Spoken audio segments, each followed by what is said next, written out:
Hello and welcome back to Courtside. I'm Andrew Cohen, joined alongside by Mike Randall, and back from a basically what seems like a year-long trip to France, Sam Posman. How you guys doing? Good. I'm good. I'm Good good. I've got trip. a little more.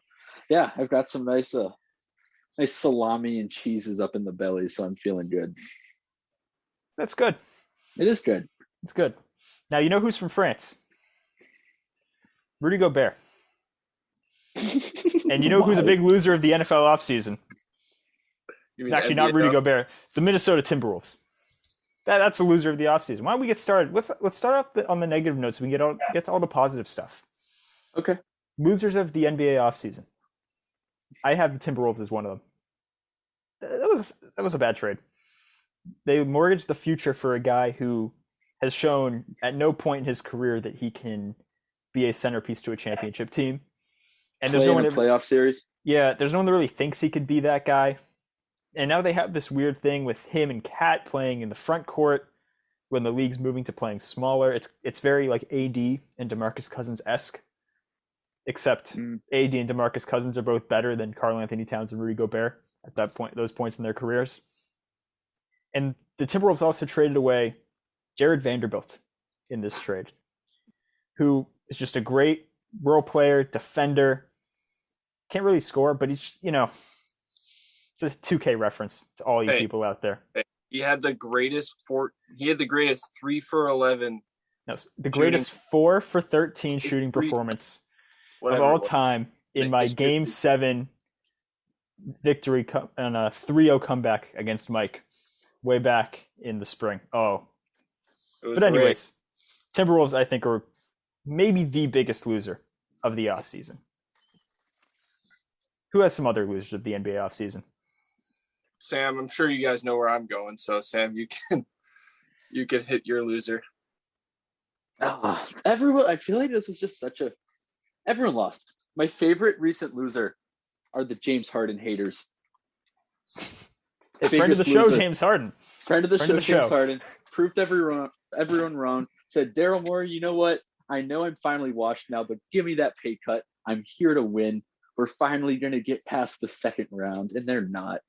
But I thought that was really good character development in a summer of drama. I didn't think that we would see a diva take a step back, and I was very impressed by our buddy James.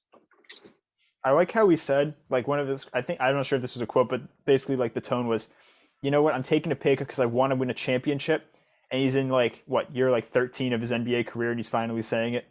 And I'm so Exactly. proud of him. I'm so proud of him. Friend of the show, Yeah. James Harden. Mike, biggest loser of the offseason. So I want to go in various directions here, but to this point in the offseason, my Lakers have been a pretty big loser. Now Real shame. I will Hey, return. they got young. I will return to this and the potential going forward when we do another part of the NBA segment. But as of now, where we sit today, it's looking like Kevin Durant is at least probably going to start the season in Brooklyn. Kyrie Irving, there's the potential he does the same.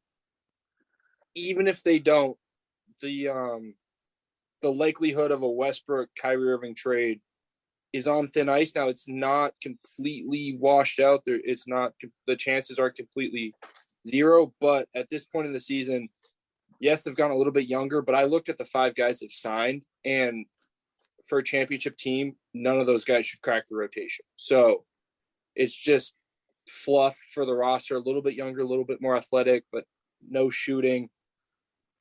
The worst news by far to come out recently was that AD, Russ, and LeBron got on a call and decided they wanted to make it work. By far the worst thing that could have happened. Any sort of commitment from any human in that organization towards Russell Westbrook is the worst possible outcome for this team right now. And then you tack on top of it Genie and Rob Pelinka's unwillingness to tack on a first-round pick in like 2027 or 2029, when if you're the Lakers, even though LeBron is old, if you're confident in your ability to build a good roster, you should understand that you have Anthony Davis, who's 28. If you can do a good job building around him, you shouldn't be worried that pick is going to be a top 5. You shouldn't be expecting that pick to be worth a whole lot to you, right? Its value should lie in your ability to use it to win a championship. So anytime you have LeBron and Anthony Davis, I would expect you to be trying to make moves. So that's really frustrating. The kind of limbo nature of the Kyrie Irving move is really frustrating. And then just anything involving support for Russell Westbrook is potentially catastrophically devastating. So I'll get a little bit more optimistic here in a few minutes, but as of now, the Lakers have to be considered a loser because the rumor mill's been churning and nothing's come of it yet. See, I like to think about that call with the three of them being LeBron realizing that the team is what it is and being like, guys, like basically holding them hostage until it's like, guys, you were going to play hard. You're going to play all season. Yes, LeBron. Yes. Also, I'm a big Russell Westbrook fan this year. I'm on the Russell Westbrook train this year. I think he's having a bounce back season, whether it's for the Lakers, whether it's for like San Antonio, whatever team he's on. Shanghai Sharks. Now he's going to be on an NBA team, and he's going to lead them to the play-in. That's what I'll say. Bold prediction for you guys right here. So, Andrew, I got a question for you. Yeah. If this is too much here, we can move on. But if they were to buy him out, which I would do as the last resort if I'm the Lakers, I'd just cut him. I'd either cut him and do the Luol Deng thing, or I'd just buy him out and eat the $47 million for this year. Do you think he gets who signs him? I'm sure he gets signed. He's still an NBA caliber player. He carries a ton of name value, but most of the teams in the league right now, as a result of this massive talent influx we've had in about the last decade, they're either contending and he could potentially obliterate a contender, as we just saw, or they have young guards that they're trying to develop and he could derail their development if he gets brought on. So like the bad teams that need to sell tickets have De'Aaron Fox for the Kings. They have Cole Anthony and Jalen Suggs for the Magic. They have SGA for the Thunder. They're not going to want to bring on a Westbrook, but the good teams aren't either because in no way, in no universe can he contribute to winning at this point in his career. Can I answer the question? Go ahead. Which team is neither bad nor good, makes terrible decisions historically, and needs a ball-dominant guard to mentor their way too young talent? It's the Knicks. The New York Knicks. This is just the next Knicks curse, and I'm here for it. Plus, seeing Russ in the Garden will actually kind of be fun because he won't be scary or intimidating or actually threatening anyone. So. I mean, you got to keep in mind if he gets bought out, the team that signs him isn't going to have to pay him anything to bring him in. I mean, the Knicks did it last offseason with Kemba. Now that didn't work out. Great. But the difference with that was I could have told you from the start, like Kemba's knees are shot, and like that's the problem with him. It's not a health thing with Russ. And so, like, maybe it's an age thing, and that's not much better. But the Knicks would take a flyer on him for sure, I feel like. But the danger with Russ is not paying him. It's literally having him in your building. Yeah, but if you bring him in for, like, what, $8 million or something, like, you can cut him. You can easily just part ways with him, right? That's why the Lakers are where they're at now, because he's being paid $47 million. Yeah. Right? If he's making $10 million, they would have gotten rid of him months ago, honestly. Yeah. Michael Jordan loves him.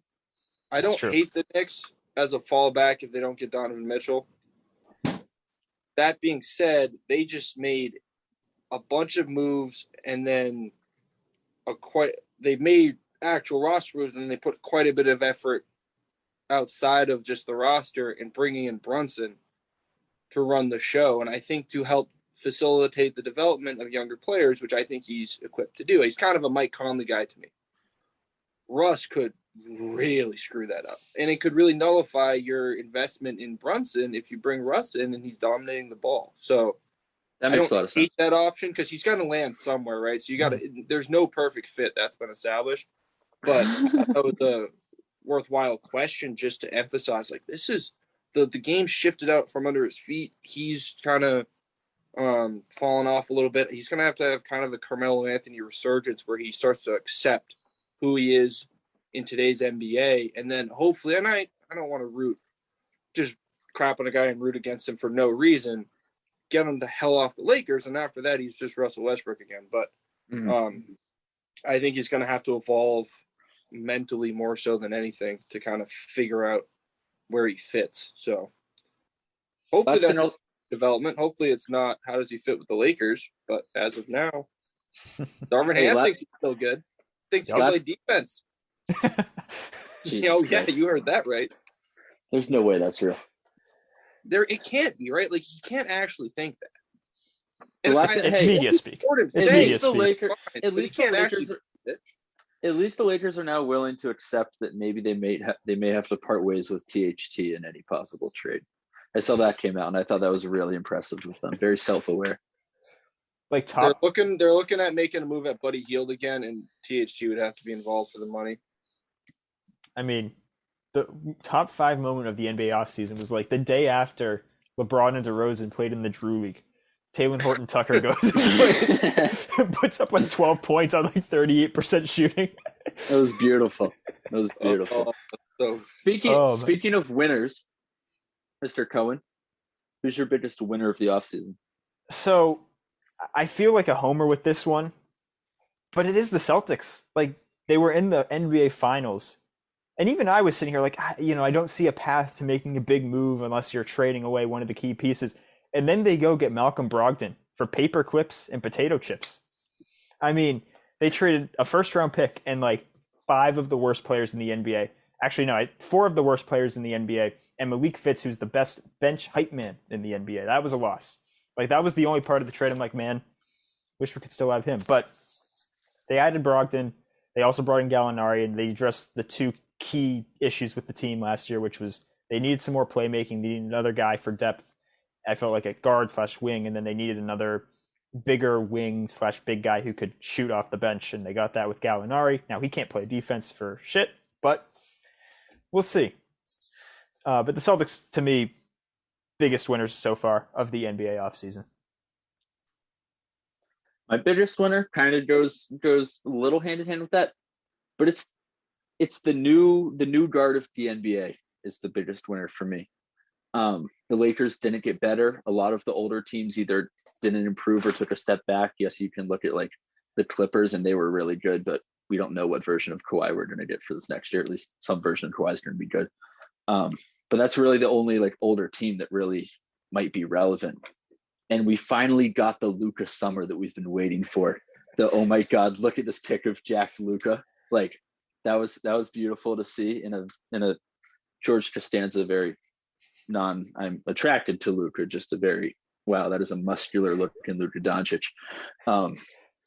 We also got Zion looks good, right? He does. Yep, He does. He does. For the first time, he actually looks good. And it came out that he wanted to play in the playoffs, and the Pelicans said, no, we're gonna hold you back, which goes against what everyone was saying about, oh my God, doesn't want to be there, yada, yada, yada. He signed a new extension, which he'd be an idiot not to, and they'd be foolish to not offer it to him.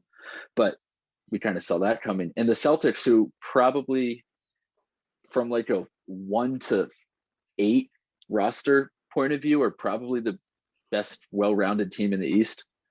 And they only got better. They added someone to that rotation really without losing anyone besides the Daniel Tice minutes. And Daniel Tice was not the Daniel Tice that we saw in his first stint with the Celtics. And even that Daniel Tice was not a capable NBA player. So he'll be back on the Celtics by the trade deadline. He'll find his way back. Don't you? I want to see LeBron. I want to see LeBron James in the finals. I want to see another Warriors run. But we saw how like the Warriors looked like a different team when Gary Payton was hurt, and now they let him walk. They also let Otto Porter go. Yeah, they let Wilt Chamberlain's grandson walk. Now they saved, I think, like $60 million in a luxury tax. Yeah, they're crazy into the tax.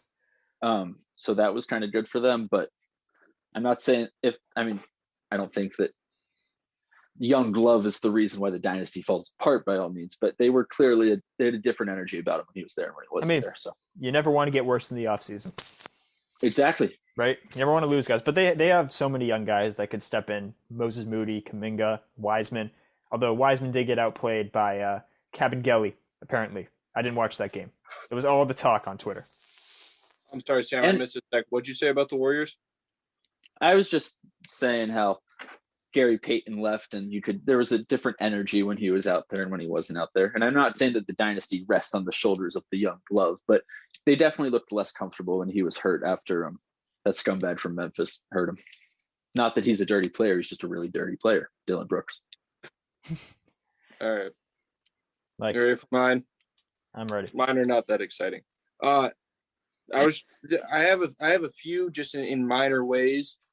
Sam, you touched on the Mavericks. I like the majority of their moves the offseason. Losing Brunson stings a little bit, but I would not be comfortable bringing him back at that price because it handicaps your ability to actually get Luka star in the future. So get Hardaway back. You acquire Christian Wood. Luka looks like he's in good shape. All awesome. I forgot about Christian Wood.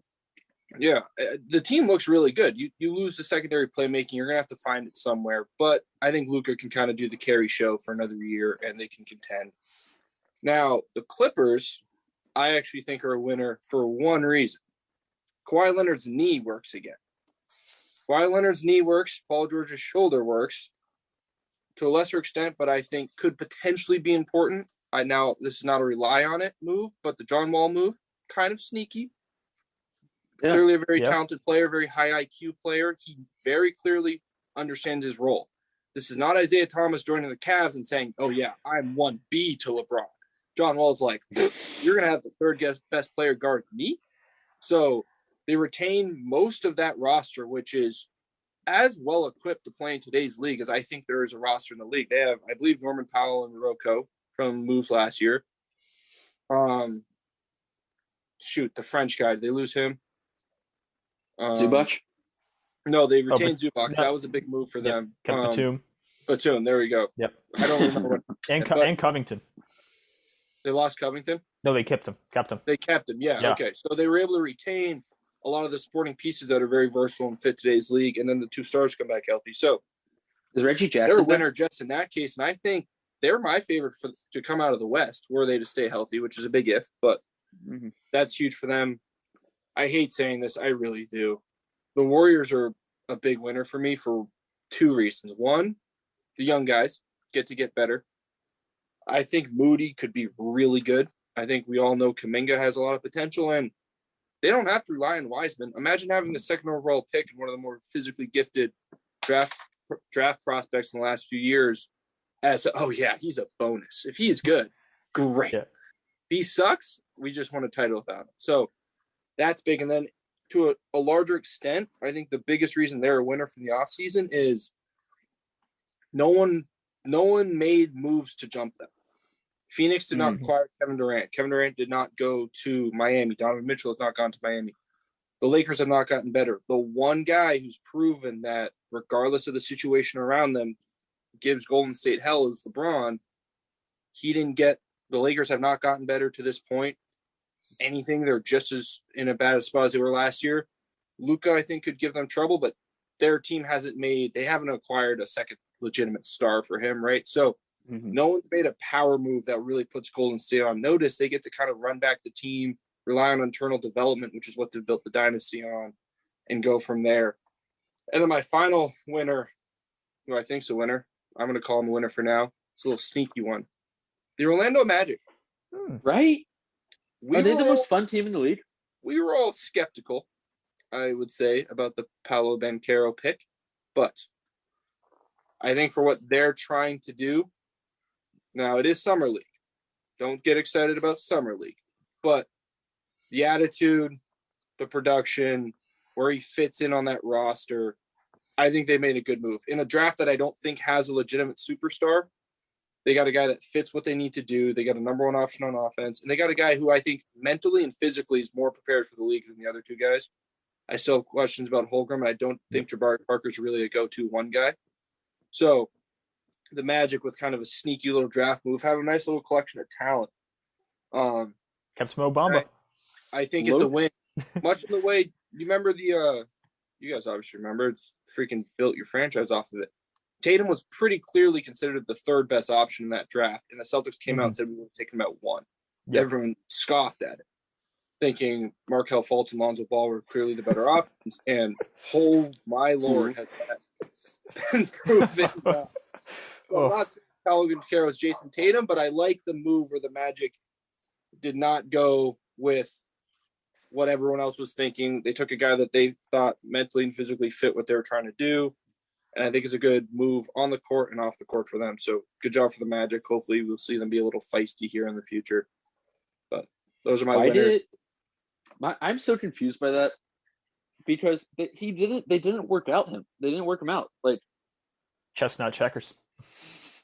I don't know what Yeah, the situation what doesn't was. make sense either is they had the first pick. It's not like it's the third pick and we need teams to pass on them, on him. It's we have the first pick and we're going to make it look like we're doing this. And I think potentially it would be to drive up trade value. Maybe to try to trick teams into thinking that they were looking at the other two guys in case the team wanted to jump up. But aside from that, I don't know. I don't really care. Maybe they were trying to do the same thing the Celtics did with the Tatum Fultz. Yeah. Like maybe they were trying to get Houston to bite or whatever team, you know. They just did like the Orlando version of it. It was terrible. Yeah, no, like they did every single step wrong, but the thought was there. Exactly. I'd like to think that. They may not have done it all wrong. Now, you guys were dealing with a peak process Philadelphia 76ers. It is true. It is true. Who jumped all over that trade.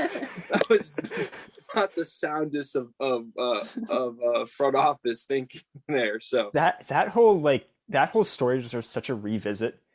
Oh my god. Anyways, I went on 30 for 30 on it. Yeah. Real quick, in or out on Chet Holmgren? Because I'm in. In as a good player, out as a franchise-altering star. I agree with Mike. Like, I think he's an NBA player. I think his ceiling is like all-star 1 or 2 times. I also think he's annoying. Why does he have to be annoying? Yeah, I agree. I like Jabari Follows so much better. I just from how much I just like the guy and the player. Yeah, no, I don't like when guys come into the league in any sport and they talk about how they're the guy and all this and that, and like they haven't really done anything in their careers. You know, like it's one thing maybe if you won in college or something, but like I don't know, like he didn't, and he was a favorite, like, and he didn't. I don't know. I still think that Paolo was the best player in the draft and they made the right pick there. I like Jabari personally. I still like Jabari, but I think for what the Magic want, he was the right pick. That's fair. Yeah, I keep going back, like even like just the top like 5 guys in this draft, like even including Ivy and Keegan Murray, like they all look good. They do. They look really good. They all look good. I think Ivy next to Cade Cunningham is going to be a really fun duo. Sam asked, are the Magic the most fun team in the league? I would say the Pistons on their way up. All right. Really quick. If we could have like one dream NBA storyline, what would it be? Sam. All right. God. Mike, I'll go real quick, Sam. Yeah. I'll make this quick. Obviously, for me, the obvious answer here is Kyrie Irving gets to the Lakers, Russell Westbrook gets shipped out. So that doesn't need explaining. Aside from that, I really would like to see Donovan in the Garden. He's so New York Knicks, it hurts. Like, is he going to alter the franchise's course? He's going to win them titles? Probably not. But they have a good roster put around him. Jalen Brunson's a great distributor. He's that secondary playmaker role. Donovan can go average 28, 29 in the Garden, throw down some highlight reel dunks, drop a few 50 bombs in the Garden for the Knicks. Maybe they make the play-in. Maybe they get into the playoffs. Maybe they win around in the next few years. The league really is more exciting and at least more entertaining, just for the pure fact that Knicks fans are hysterical when their team is good. That I think you throw a player that's not only good, he's exciting, he's fun to watch. You'll tune in to see, how does Donovan play tonight? They're playing the Lakers in the Garden. How does Donovan do? So I think that would be awesome for basketball, and I would love to watch Knicks games with some star power on both sides of the ball. So aside from the Kyrie LeBron reunion, which I think would be awesome, that would be pretty cool to see with Donovan in New York. Plus, we get to see who's really better, Jalen Brunson or Donovan Mitchell. I think the media is a little nervous. I think the media is nervous about the Luka versus Jalen Brunson this year. That's all I'm saying. Whoa. Yeah, we're really nervous about that. Can Jalen Brunson get within 8 points a game of Luka Doncic? Tune in to find out. Give him a touchdown.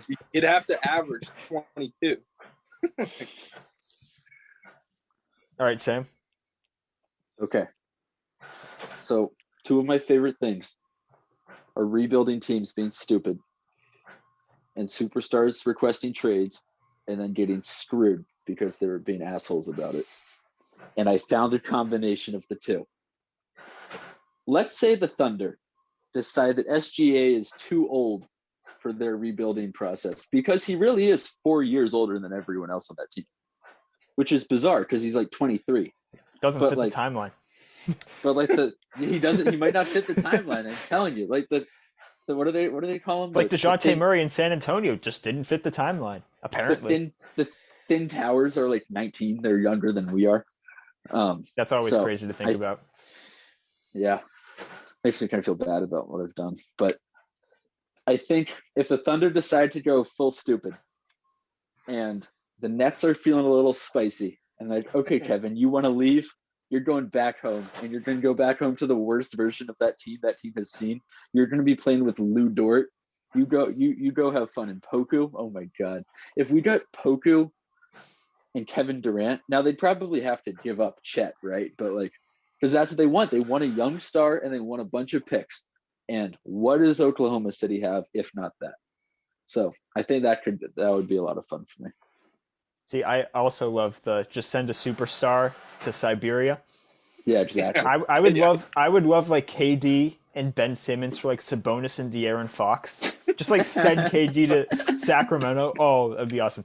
Now, a guy I've been thinking about a lot recently. Sneaky guy, probably is not going to be on the team he's currently on to start the season. Patrick Beverley. Now, Pat Bev and CP3 have a history. Now, I don't know how good the Suns are going to be this year, but I need Pat Bev on like the Mavs, the Warriors. Unfortunately, he probably doesn't go back to the Lakers, like some team that's going to be there in the West and somehow match up with the Suns and beat the Suns. I need that so badly. And then we get to the offseason, we get the Pat Bev media tour, and we're doing like all-time rankings, and it's like Pat Bev 25, CP3 26. Like, need it. Just I want the most fun Pat Bev experience this year. Because last year was great. The Minnesota tears after the play was just awesome. So and the whole world were Pat Bev fans. I know. I need it again. All right, that wraps up our NBA talk for today. I think it was good. Maybe the year. We'll see what happens. But by the way, Brooklyn's staying pat. So like, this I don't season, think this summer. I think there's some. I don't know. We'll see. There's some moves that are going to get made here. There's always fun NBA content to talk about. This is just boring off-season stuff. There's a lot more fun we could have. All right, let's move on to the training camp, and the NFL's happening soon. Football is almost back. America's sport, America's pastime. And the Panthers recently acquired a new quarterback. Sam's Carolina Panthers. We're going to do the Baker thing. Oh. Yes, we're doing I'll that lead first. off with Baker. We are leading off with the best quarterback to move in the NFL in the last week, Baker Mayfield. He is caught to the Carolina Panthers for, what was it, a 5th-round pick? Absolute steal for the Panthers. Hey, as many NFL insiders say, Carolina gets their guy. We've seen that before, haven't we? Honestly, this was a great trade for them. Because like they don't have any direction at quarterback. And it I don't know if the head coach is really on the hot seat. I don't know if Matt Rule's really on the hot seat, but like he vouched for Sam Darnold. And that was cute for a couple weeks. He led the NFL in rushing touchdowns, and then he was Sam Darnold again. And so they needed somebody, a quarterback, who can actually play in the NFL, and Baker Mayfield can do that. The Browns did Baker wrong. He's bouncing back this year with the Panthers. They'll get to like 7 wins. So when I was in France, yes, we were where were we? I forget where we were. We were in some obscure French provincial town. It was very cute, Instagrammable, good food. I ate a baguette. It was great. And we were driving back, and no, we were in Monaco. That's where it was. We were in Monaco, and I'll talk more about that later. The crown jewel of the Formula One calendar, surrounded by history and wealth. It was beautiful. I had a great time. But we were on our way back, and our directions went to hell. We were driving out and it told us we were in the water. It was terrible. So I was like, okay, I'll do it. Monaco was probably a 45-minute drive from where we were staying. And I put the directions on my phone. I'm like, everyone, is this the right address? They all said yes. It was not.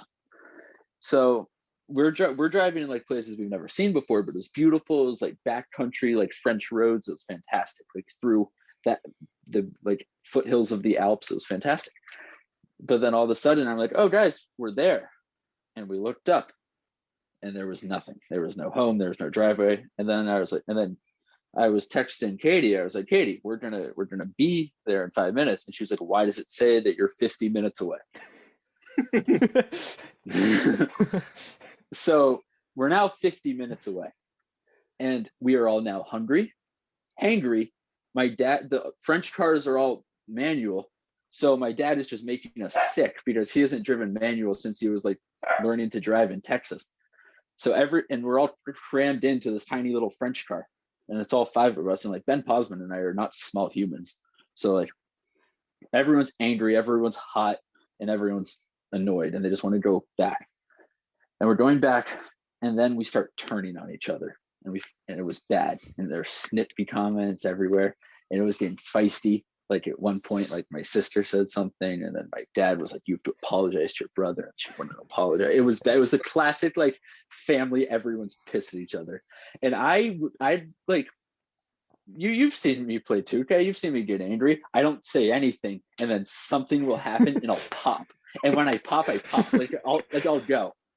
So I'm just sitting there like fuming because they're all blaming me for getting them to the wrong place.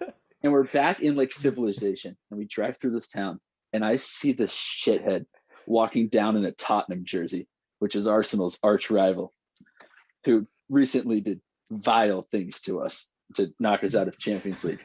And I popped and I rolled down the window and I was like, fuck Spurs. And then immediately I felt good.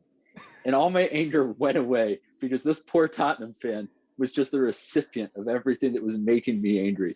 And it was fantastic. And he laughed and then he flipped me off and it was great. So he didn't take it personally, which is what I needed. But the point of that story is that is exactly how I felt about Baker Mayfield for the last 10 years of my life. Is every time I saw him, it was just this guttural reaction of hatred and you just want to punch him in the teeth, right? You want to undo everything his orthodontist ever did. And until recently, when he went to Carolina, and as Mike informed me, he's now no longer a threat. So I feel better about it. I'm now happy for Baker, and I'm confused. And I've had to do a lot of self-discovery because I'll never be happy for a Tottenham player. I mean, I would see kids in the subway and in the tube in London wearing Tottenham jerseys, and I'd be like, Katie, I feel bad for that kid. Like he's not going to be successful in this world, and like I want to tell him, but I also don't. He's bringing it upon himself, and I've had a change of heart with Baker Mayfield, and I don't know what to do with myself anymore. I feel like I've lost a part of who I am. My Baker hate, Johnny Manziel 2.0. I don't know what to do. So that's like it. Baker now. You trust Kyler Murray. Well, you're an Eagles fan, dude. I know. What type of Texas fan are you? I know. He just enjoys pain. That's what it's all it is. That's it. My bet. The only like emotion that Texas has like garnered towards me that I can remember is pain. Sam is allergic to watching and enjoying good football.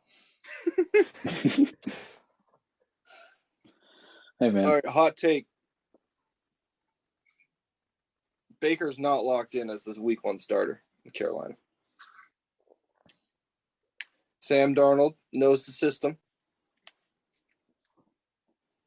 Of similar talent. Oh, hopefully Baker's healthy. We don't know. Come on. Robbie Anderson likes him a lot more. That's important. That your number 2 receiver has good input here. So I'm not picking. I'm just saying it's on the table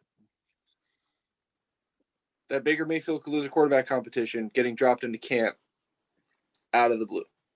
Now, maybe he takes the job over midseason. Maybe he wins it outright. But that team is not doing jack. The coach is getting fired. Baker's playing for another organization next year. They're drafting a QB. He might not even start. So, Sam, that's probably why you're happy for him. I mean, like, at some point, if your enemy is so far down, you take a little pity on them, but you enjoy it. You're like, they're in such a bad spot that it's more satisfying to feel bad than to hate them. Because to hate them feels like you're wasting energy. I have the privilege of pity, and it is very nice. So my Carolina congratulations to Baker. He's out of Cleveland. That's about it. They stink. Josh Dobbs Sam is going to be their Darnold, starter sneaky starter. Josh Rosen, I think. What a draft class! What a quarterback draft class! The Giants literally picked a running back number 2 overall, and it didn't cost them anything because they would have gotten a trash quarterback unless they like. Oh wait, no, that was a Josh Allen draft too. Okay, but he wasn't going. You know what's funny about that is that like at the time, Josh Allen, everyone's like, "Oh my God, what a reach by idiots!" Buffalo is just terrible pick. Yeah, Lamar, that was the pick everyone looked like. Lamar. Yeah, they thought they got the wrong Josh. Yep. Well, you see, the Browns just signed Josh Rosen to be their starter. We'll get to that. We'll get to that. Actually, to back up Jacoby Brissett. Well, hey, you know what? Thing I will say, no, I love Jacoby Brissett. That's my guy. The one thing I will say about Carolina is that my Carolina friend's theory was that it's going to be Sam Darnold to start the year, Baker Mayfield to finish, and they'll bring in their guy at the end. Guy. Like, he'll finish the season, but they'll bring in their guy for next year. They'll either draft a quarterback or make a big trade. But I don't think that happens because I don't think there's a coach next year, and usually you kind of want the new coach to be responsible for that. So this is my one pushback to Mike's point, which is I feel like Matt Rule has to be feeling some pressure from the front office and ownership. Oh, he's on the hot seat.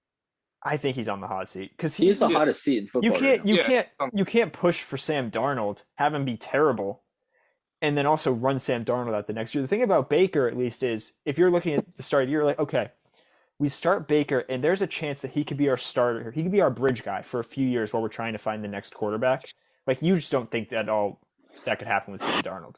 No. So I think like you at least say, okay, we know what Sam Darnold is. Baker's at least led a team to the playoffs and won a game in the playoffs and almost beat the Chiefs in the playoffs in KC. Like, he has at least some sort of track record in the NFL of being a good quarterback, and Sam Darnold has none of that. So Baker week 1 on what could be the second best team in that division, because outside of the Bucks, everyone else is just kind of meh. To be fair, Andrew, that is probably a more realistic outlook. Mine was incredibly pessimistic because I'm not the most Baker-loving human being ever. He is better than Sam Darnold.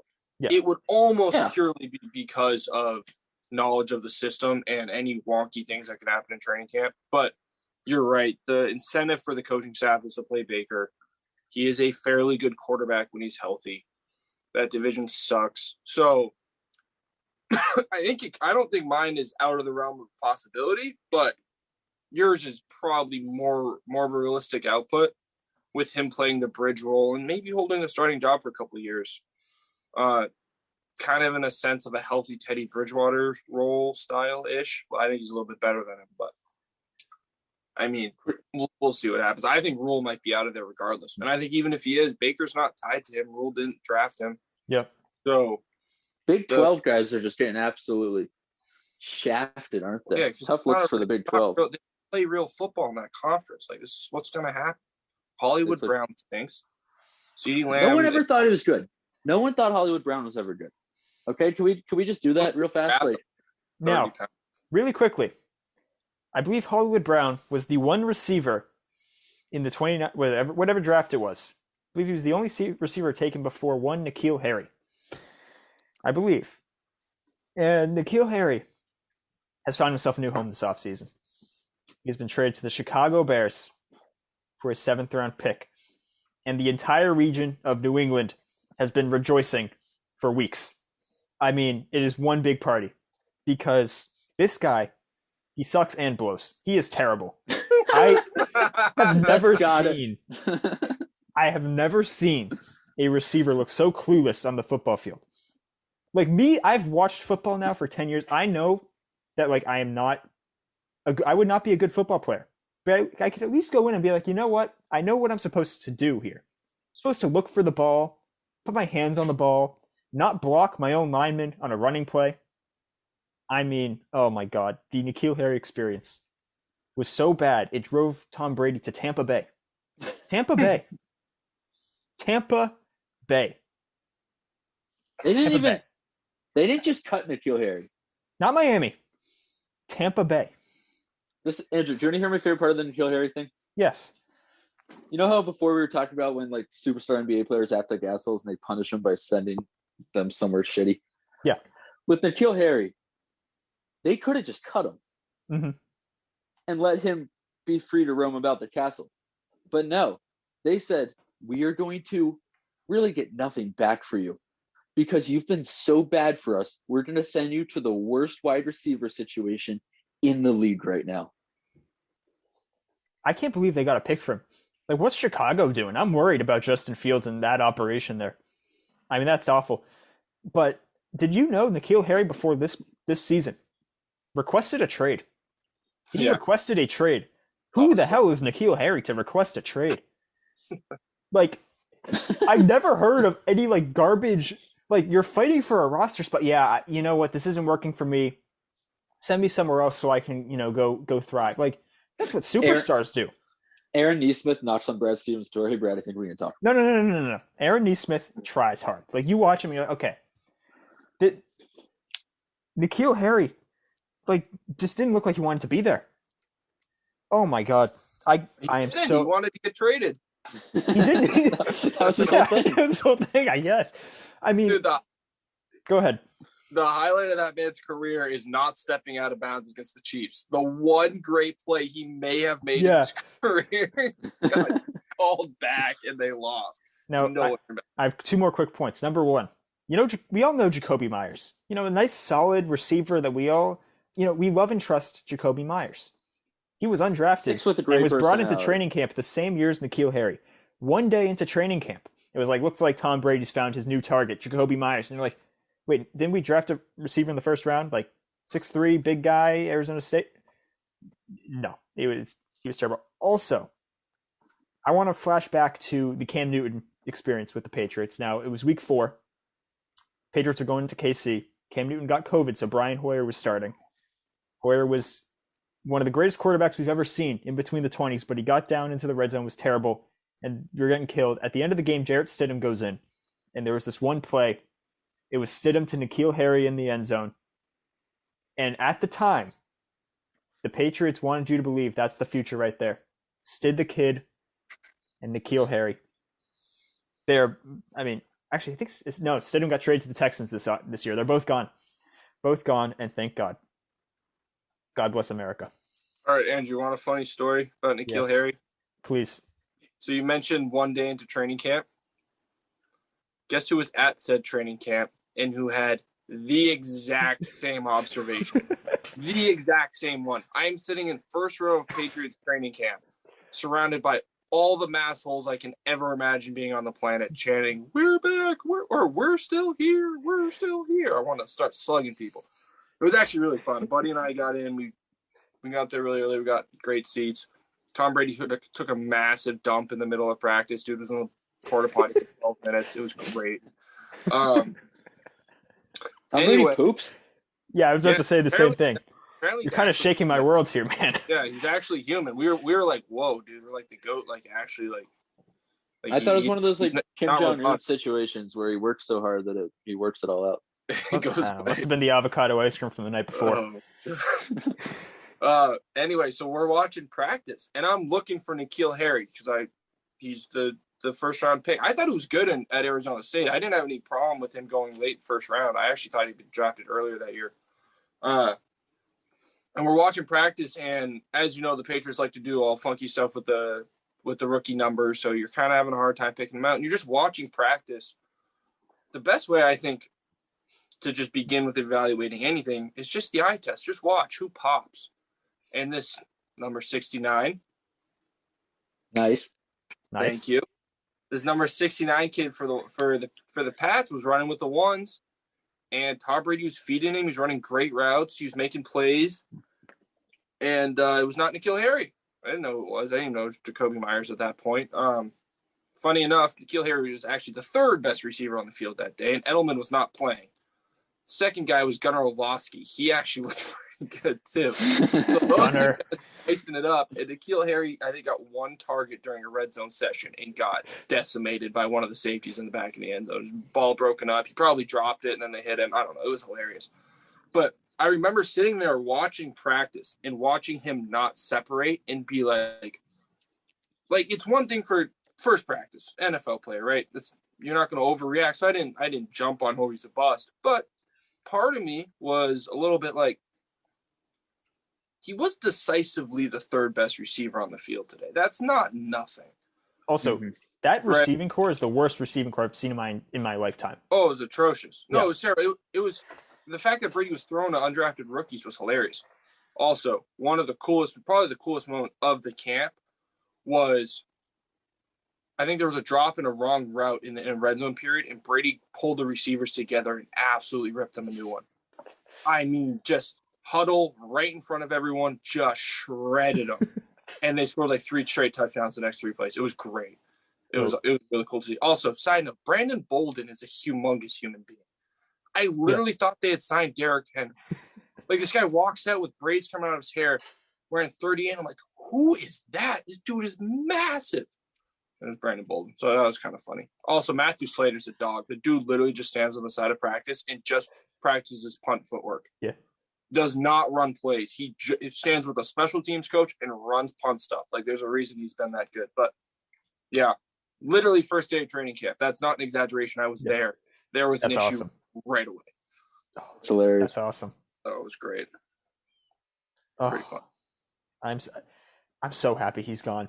I'm so happy. Out of your life, Andrew. Move on. Now, speaking of on the flip side of that, we have guys that are gone. We have guys who are staying for 5 years and $230 million. Sam loves and trusts him. It's Kyler Murray. Kyler Murray.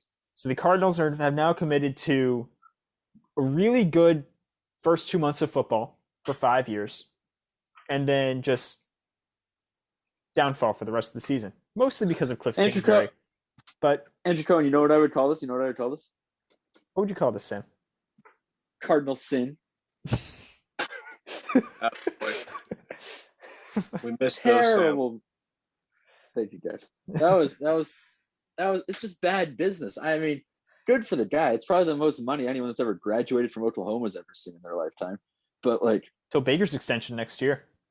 The Panthers. Till Baker's extension next year. Yeah. But no, I mean, good for him. He got it, but he's making more than Mahomes is, which all the Mahomes didn't sign a team-friendly deal people are kicking themselves right now. I will say he would have been making this money a few years ago if he decided to play baseball. All right. Did you see the crazy stat where like he's getting about as much per year as the Oakland A's are spending on their baseball team this year? So, Sam, that was what I was going to say. Is he wouldn't even be in Major League Baseball yet, were he to have played baseball. He'd be in the minor league system, getting in. And then if you get in, then you have to play a few years, and then you potentially those guys aren't getting those contracts, dude, till they're 30. And that's the problem. I don't get it. Why are you giving 30-year-olds like 10 years? What? There's a much. It's weird. It's just baseball. Don't try to figure. But there's a much possibility that he never sees a sizable contract outside of signing bonus in baseball than there is that he ever signs anything close to. Forget this extension, his rookie deal in the NFL. So he made absolutely the right financial decision. And Andrew's right. He was on the A's. He was not getting paid by the A's. He was either going in free agency somewhere when he was 32 or he wasn't getting paid anything. So the baseball people are frankly wrong. So it just needed to. I was wrong. That's on you guys. No, you're good. It's brought it up because a lot of people actually think that. And that was a big criticism of him when he came out was I was part of that. Contracts, people don't understand how freaking long it takes to get those and that you have for a smaller guy, and albeit football, but a guy that's been banged up in his athletic career, you have to basically play against professional level competition for years before you even get to the pros, and then you got to beat the pros. It's a whole thing. Yeah. The NFL, you get your 32 guaranteed right off the bat if you drafted high enough. So, Yep. Last thing I'll say, can there just be a rule that, like, if you're a player or if you're a team and the player that's due up for a contract extension does the whole remove all mention of you from from their social media platform, just immediately just say no. Just say no and just be like, okay, I want to deal with someone that's an adult and that's going to talk to me face to face and that isn't going to blacklist me on social media. Like, just, I'm paying you freaking $200 million. At least act like you're not an 8-year-old who's like just followed his middle school girl, just unfollowed his middle school girlfriend because she like said that the substitute teacher looked cute. Like, let's relax here. Let's take a step back and let's act our age. God, right. I hate social media. Can I get like an actual take on the deal aside from the baseball correction? Because I got a couple things I do want to say about it. Yeah. First off, is it an overpay? Yeah, sure. It's business. This is how business works in the NFL at that position. This is not a bad deal. It's not catastrophic. It's a little more money than I'd be comfortable with, sure. But in 3 or 4, by the end of this deal, this is going to be run-of-the-mill quarterback money. He's a Pro Bowl caliber quarterback with some question marks, but he's a young Pro Bowl caliber quarterback for a team that is a playoff contender. The Cardinals had no other choice here. You can't trade him. You're not going to find another Kyler Murray in the next 3 drafts. Like, yeah, it's a little bit of an overpay, but it is the deal to make. So I'm not going to criticize the Cardinals for doing it. The team's actually going to hurt a little bit more is the Ravens. And I think Lamar should get his money. I'd love to hear what you guys think here in a sec. I got one thing to say about Lamar, but I think this is fine for Kyler. This is run-of-the-mill. The way the NFL markets work is a guy gets paid the most money ever, and then the next star at that position who's up beats it. So the fact that he's getting paid by more than Mahomes, I don't care about because Mahomes signed his contract 3 years ago. That's how the market works. So fine deal by the Cardinals. Might not get a Super Bowl out of it. We'll see, but it's what the move you have to make. Now, Lamar, I think, should get paid, and I could do a really long rant. I'll keep it to just a minute here, but some of Lamar disrespect is honestly quite disgusting coming out of the media right now. And it harps back to what happened when he was coming out of Louisville. And it absolutely screams football dinosaurs, arrogance, my way or the highway, old schools. Like, I think it was Peter King was on the herd today and I was listening. And he and Coward were saying like, oh yeah, Lamar will probably get paid, but I wouldn't pay him. We're talking about a guy who has been really bad in the playoffs in 4 games. I have real question marks about his ability to throw the football. Oh, but I love the Cardinals giving Kyler Murray money. And then they start to talk about the playoffs, and they kind of peter out. They're like, yeah, he had a bad playoff game, but you know, like, and they had nothing. And I cannot for the life of me figure out why production is not production. Does Lamar have issues? Absolutely. Kyler Murray has more issues. I would way rather have Lamar Jackson on my team. The dude wins freaking football games. Peyton Manning sucked in the playoffs for the first 10 years of his career. This happens to younger players. He's not going to win 8 Super Bowls, but he might get you 1. He's going to have you in contention. He's going to have you in the playoffs every single year. A little bit unorthodox. Would I sign him to a 10-year deal or a 7-year deal? No, because of his play style. But a 4 or 5 for $250, absolutely you pay him. And then the real motivation behind this rant here, I am not a huge Lamar Jackson fan. It disgusts me when dudes are disrespected to this level so blatantly by people who are just trying to prove themselves right from being wrong 6 years or 4 years ago. Him not being ranked in the top 10 quarterbacks in the league is unfathomable. You have dudes that have never sniffed the playoffs, have had, I don't even remember what the list was, and I don't care what it is. If he's not firmly in your top 7 or 8 guys, you don't care about the actual result. You care about how it looks. Kirk Cousins throws a way prettier ball than Lamar Jackson. The man will never accomplish half of what Lamar has accomplished in 4 years. So I'm kind of all over the place with this rant, but a little bit. It's really frustrating to watch a player of that caliber who all he does is produce and win, who has struggled a few times against elite competition in the highest level, which every player has. We just saw Mahomes throw up a stinker in the playoffs. This stuff happens. He did beat Buffalo on the road. Or no, he lost to Buffalo on the road, but he beat Tennessee, beat a good Tennessee team, so he has a playoff win under his belt. To see guys get disrespected due to the arrogance and the need to be right in the old school mantra of an ancient era of NFL football. We're talking about guys like Bill Polian and Peter King, like guys who are great football minds that have been around for a while, but because you blew it 4 years ago on this guy does not mean he doesn't deserve to be paid now due to what he's done in the league, even if every single question hasn't been answered, because there's 4 or 5 guys with no questions in the league. You can't not pay every guy because they have some holes in their game. It's not how it works. So when I was in France, Yes. we went to, I don't know, have you ever heard of the city of Cannes? It's where the film festival is every year. It's just like a fancy French town where I felt very out of place. And we went to this nice restaurant, and we were ordering wine because the legal drinking age there is 18. My brother was like 8 days into being 18, so he was taking advantage of that. So we were all ordering nice French wines because I'm like, I don't understand wine enough, but I understand where I am, and I'm in the south of France, and the wine here is as good as it's going to get, so I might as well experience it. So other people might have appreciated it more than I did, but I was at least trying it. Ben Posman says, I'll have a pina colada.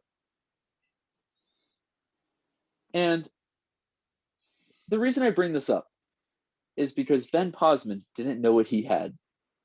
He didn't realize that he was in the south of France drinking some of the best wines in the world. He ordered a pina colada. And it was meh, let's be honest, because it's the south of France and they're known for their wines and not their pina coladas. If you have a Lamar Jackson, if you're in the south of France, you pay him. You order the French wine. You don't order the pina colada. That's it. Excellent, Sam. Thank you. Fantastic. Wrap my whole scattershot argument up in one simple analogy. That was Also, beautiful. Lamar Jackson, higher career win percentage than Joe Montana. Fun fact. The dude wins. He does. All he does is win Like football. outside of this year, where like the whole team was hurt and it was a mess. They were the most injured team in the league. 6-1, 13-2, 11-4. Jesus. Speaking of guys that just win football games, Oh, don't. Jimmy G. Do it. Let's do it. Jimmy G. Don't Let's do segue it. it that way. Porn star Jimmy. Jimmy, he wins football games. Just win, baby. This is wins the football opposite games. of the way Lamar Jackson wins football games. Just, It's true. No, just so the audience is yeah, clear. no, it's true. It's absolutely true. Like Lamar wins football games. Jimmy Garoppolo's teams win football games. How about that? George Kittle and Nick Bosa win football games. Now, I was thinking recently though, because it feels like the Niners are going to move off of Jimmy G this year. We'll see how it pans out for them. We'll see how Kyle Shanahan does with an unproven quarterback. We'll see. I'm not convinced about Kyle Shanahan yet. I feel like it should be a red flag if only one team thinks the quarterback is good. I mean, I think it has to be a red flag if a team was like all in on one quarterback, and then right before the draft they changed their minds, and that quarterback they moved off of had he was a Pro Bowler, and the other That's guy they hilarious. drafted still is maybe not ready. I don't know, just me. But I was thinking about where Jimmy Garoppolo should go. And people have mentioned Cleveland. I don't think that's going to happen. People have mentioned Seattle. I think they're rebuilding. And I was thinking, what's a team who we all think is good, but we all don't love their quarterback? We're all like, team's good, but they could do better at quarterback. The Miami Dolphins. No one seems to like Tua. No one. Hey, Tyreek Hill loves Not Tua. even Brian Flores, his head coach. He preferred Fitzpatrick. I think we all. According to Tyreek Hill, we're talking about a player on par with Mr. Mahomes. He just Just can't throw saying, the ball 20 yards. He's in the building. But he's on par. In the building. Catches Maybe those on the passes. golf course, he's on par with Patrick Mahomes. No, Dude, dude, Mahomes can freaking. Yeah, Mahomes put in the that's hole. true. That's Mike, for we should get a round of golf going here soon. Dude, I haven't got the clubs out yet, but yes, we should. A quick 9. I might be about to disown the whole sport of golf, but that's later for the show. Oh, yes, it is. But when I Is was that thinking, the Great American Fiasco? Is that what you're talking about? we'll get there, Sam. We'll Sam, get we'll there. get That's a Sorry, tease. sorry. We'll get Sorry, there. It's a tease. I'm a teaser. But the Dolphins brought in a new coach this offseason, Mike McDaniel, formerly of the San Francisco 49ers. So you talk about knowing the system. Jimmy Garoppolo knows Mike McDaniel's system, coming from the Dude. Shanahan tree. There's a system there. And I think personally the Dolphins better off with Jimmy Garoppolo over Tua Tagovailoa. But that's just me. That's not ridiculous. I like a guy who's been to the Super Bowl, proven NFL quarterback. You know what he is. Like, Tua hasn't done anything in the first couple years to impress me. That's the team. Get Jimmy to Miami. I don't Andrew, hate is, it. is the next era of NFL football the era of the nerdy white head coaches? You know what? The next Well, yeah, era there's of football. hired nerdy black coaches. Yeah. No, I mean, like Mike Zimmer got replaced by that. it should be the next era Yeah. of nerdy coaches in general, but it will be nerdy white coaches because they won't hire the black ones. True, and Because they're all. the I mean, owners like, are white snow, and they're all 80. yeah. Well, I mean, the trend recently is you hire college coaches like Cliff Kingsbury or Matt Rule, or you just go to the Rams and 49ers and take whoever's on their staff. I was going to say, or anyone who's had coffee on the day. Yeah. You go to the Rams or 49ers and take whoever their head of analytics is. I mean, that's where everything's coming from now. And Jimmy G has experience in that system. I'm for Jimmy G. I'm reading on the Jimmy G wagon right now. Andrew, I got a spot for him. Okay. My beloved New York Football Giants. Okay. All right. The Giants are on a streak of doing things right. They did a great draft. The new blue uniforms are beautiful. Did you see them, Mike? Oh, yes. They're bringing back the LT uniforms. It's gorgeous. No, I'm really optimistic about the people in the front office and on the coaching staff right now. I think they're going to end up heading in the right direction. It'll take a little while because of the talent, but I don't think Jones is going to be the guy. I hope he proves to be bridge worthy. I really fear that he proves to be mediocre-ish or better because I don't think he's a guy that can get you over the hump in this league. But I do think with the right coaching and system, he could be good enough that you hang on to him for a while, which could be a bigger problem. In this hypothetical, he kind of stinks it up. And even if he doesn't, he's just okay. They're ready to move on. They have a pretty decent stable of offensive weapons there. I don't think that's debatable. And a much, much improved offensive line and very creative head coach, a stud running back who hopefully can stay healthy. That is Jimmy G written all over it in terms of being a bridge quarterback. If they look for the next guy, it might take them a couple years to find one, to make the moves necessary. Because I don't expect beyond maybe next year and the year after, even the year after, I'd be a little hesitant to say they're going to be in position to just outright draft guys at the top of these drafts. I think they're going to improve steadily enough. They're going to be Quinn for Quinn. Shut up, Sam. I think they'll be good enough to be around 500, starting to poke their nose in the playoffs here in the next few years.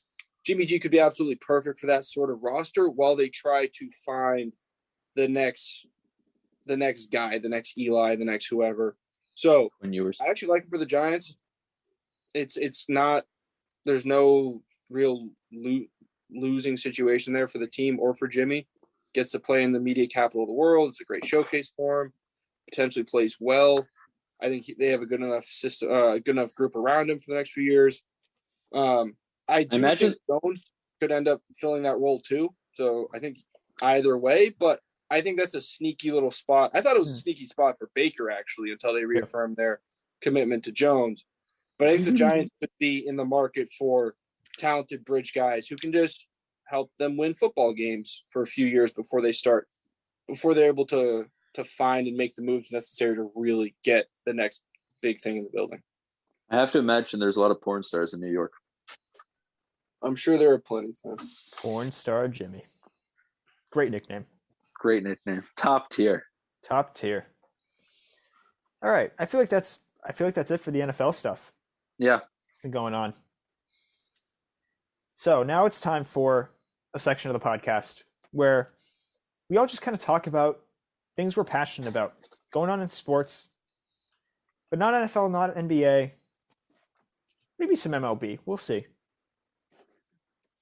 Now, Mike, has been itching to talk about UFC, and we're going to give him that Oh, yeah. opportunity today. Oh, yeah. So take it away, Mike.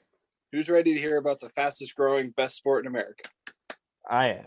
I All am right. so ready. So I have gone, you guys don't know this, but I started watching NBA and NFL a little bit late. I was like 12-ish. That's not really late. But when I get into the sport, I do this whole deep dive into like everything, right? Like the history, like everything.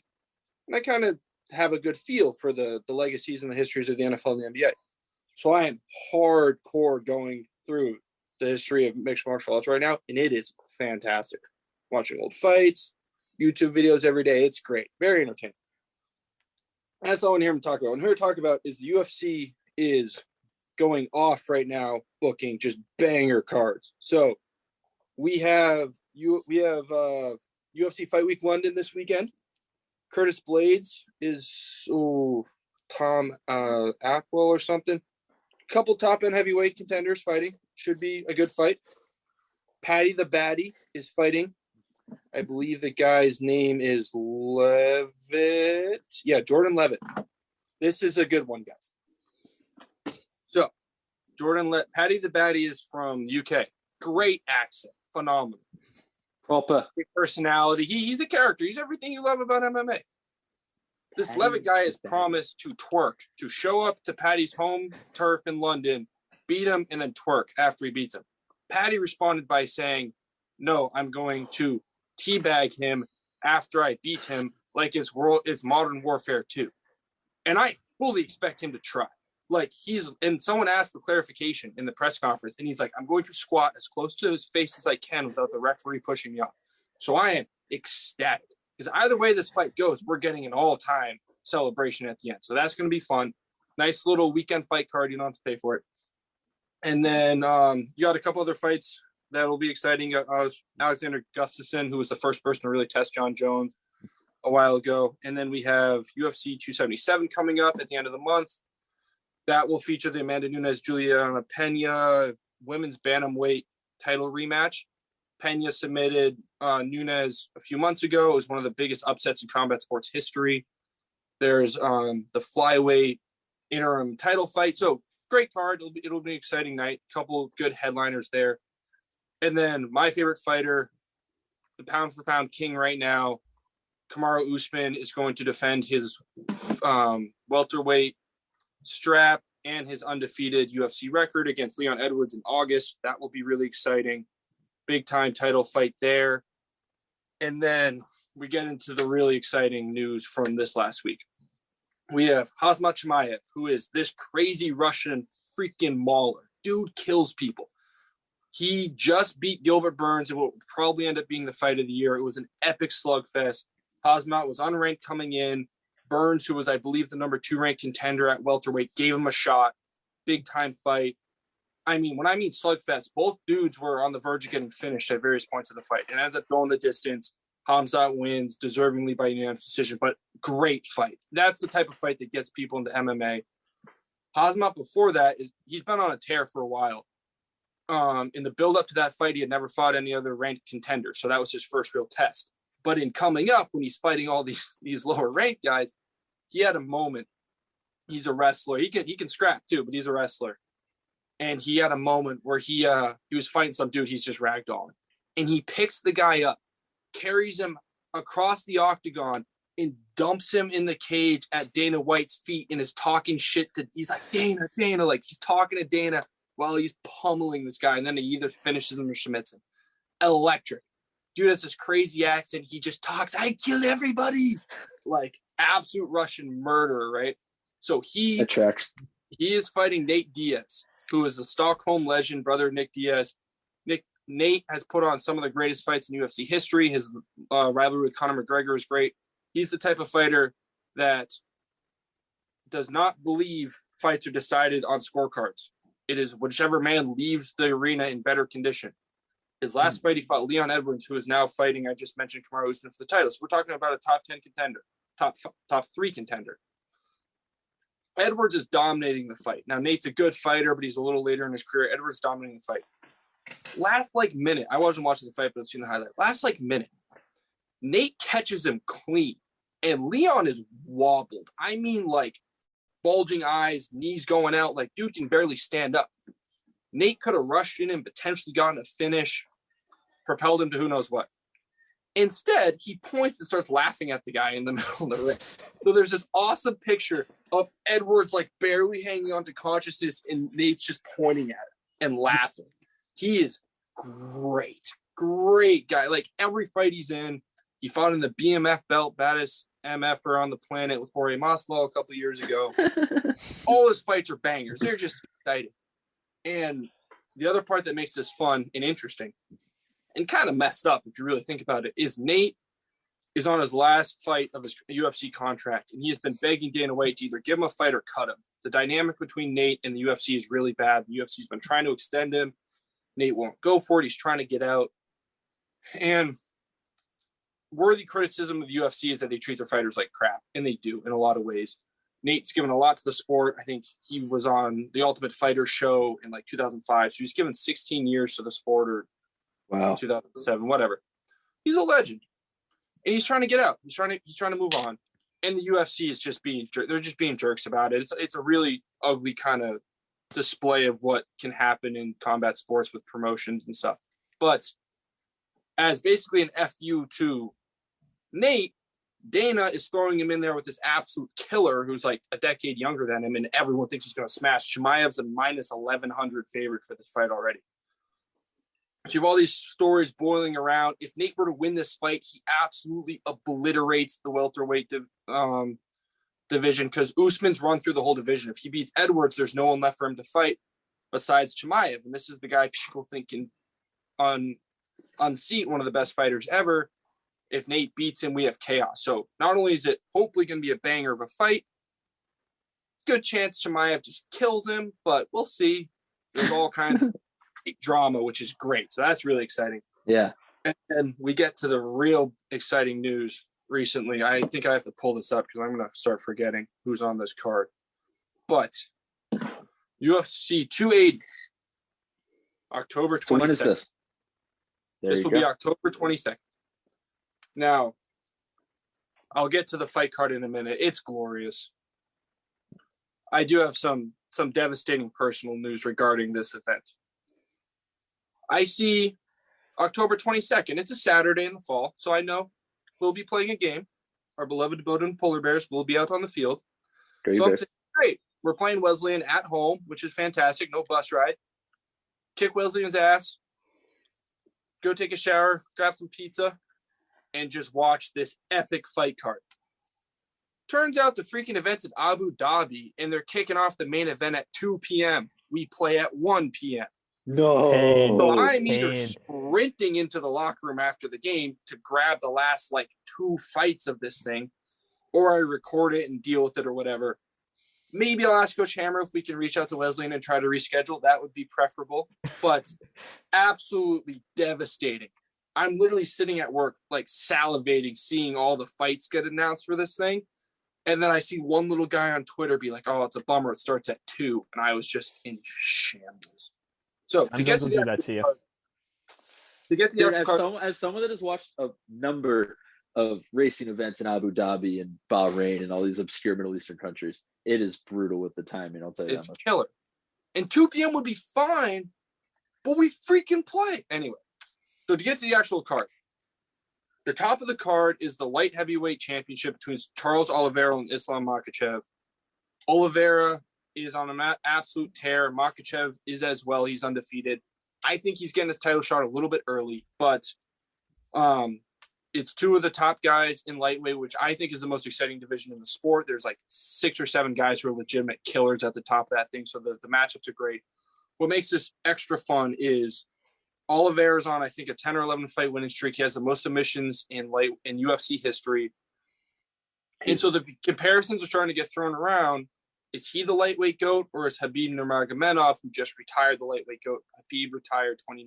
Now, Charles is 33-8, but he entered the UFC at 20, which is incredibly early. It's like someone coming out of high school for the NBA.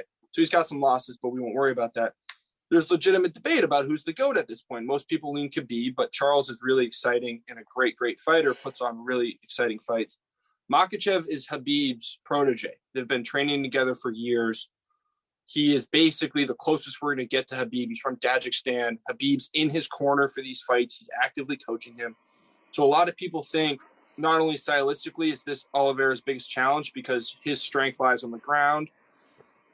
Makhachev's lies on the ground. I think Oliveira has a significant advantage striking, so I'm going to roll with him. But I think Islam opened as the favorite despite having only beaten one ranked opponent. So really intriguing matchup. We'll see how it goes. But anyway you slice it, you got one of the most exciting fighters in the sport and the most exciting division in the sport with potentially his most dangerous opponent coming up who's also young.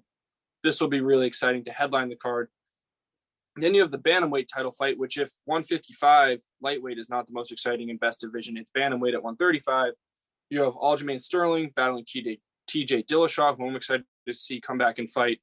Really, really exciting fight there. So you got 2 title fights to mainline this thing. And then you have Peter Yan, who is the number 1 contender, I believe, at bantamweight, which is the division that's getting a title fight on the same card. He's fighting Sean O'Malley, who's this up-and-coming prospect. Sugar Sean, Sugar Show. There's a whole deal with him. He's got flamboyantly pink hair. I saw this guy. Yeah, He's really Twitter, long. yeah. He throws bombs. He's great.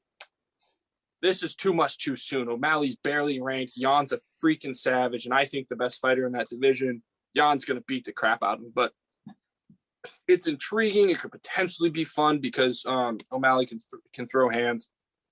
And we can see one of the up-and-coming prospects kind of bite off more than you can chew too early. It's a UFC. You never know.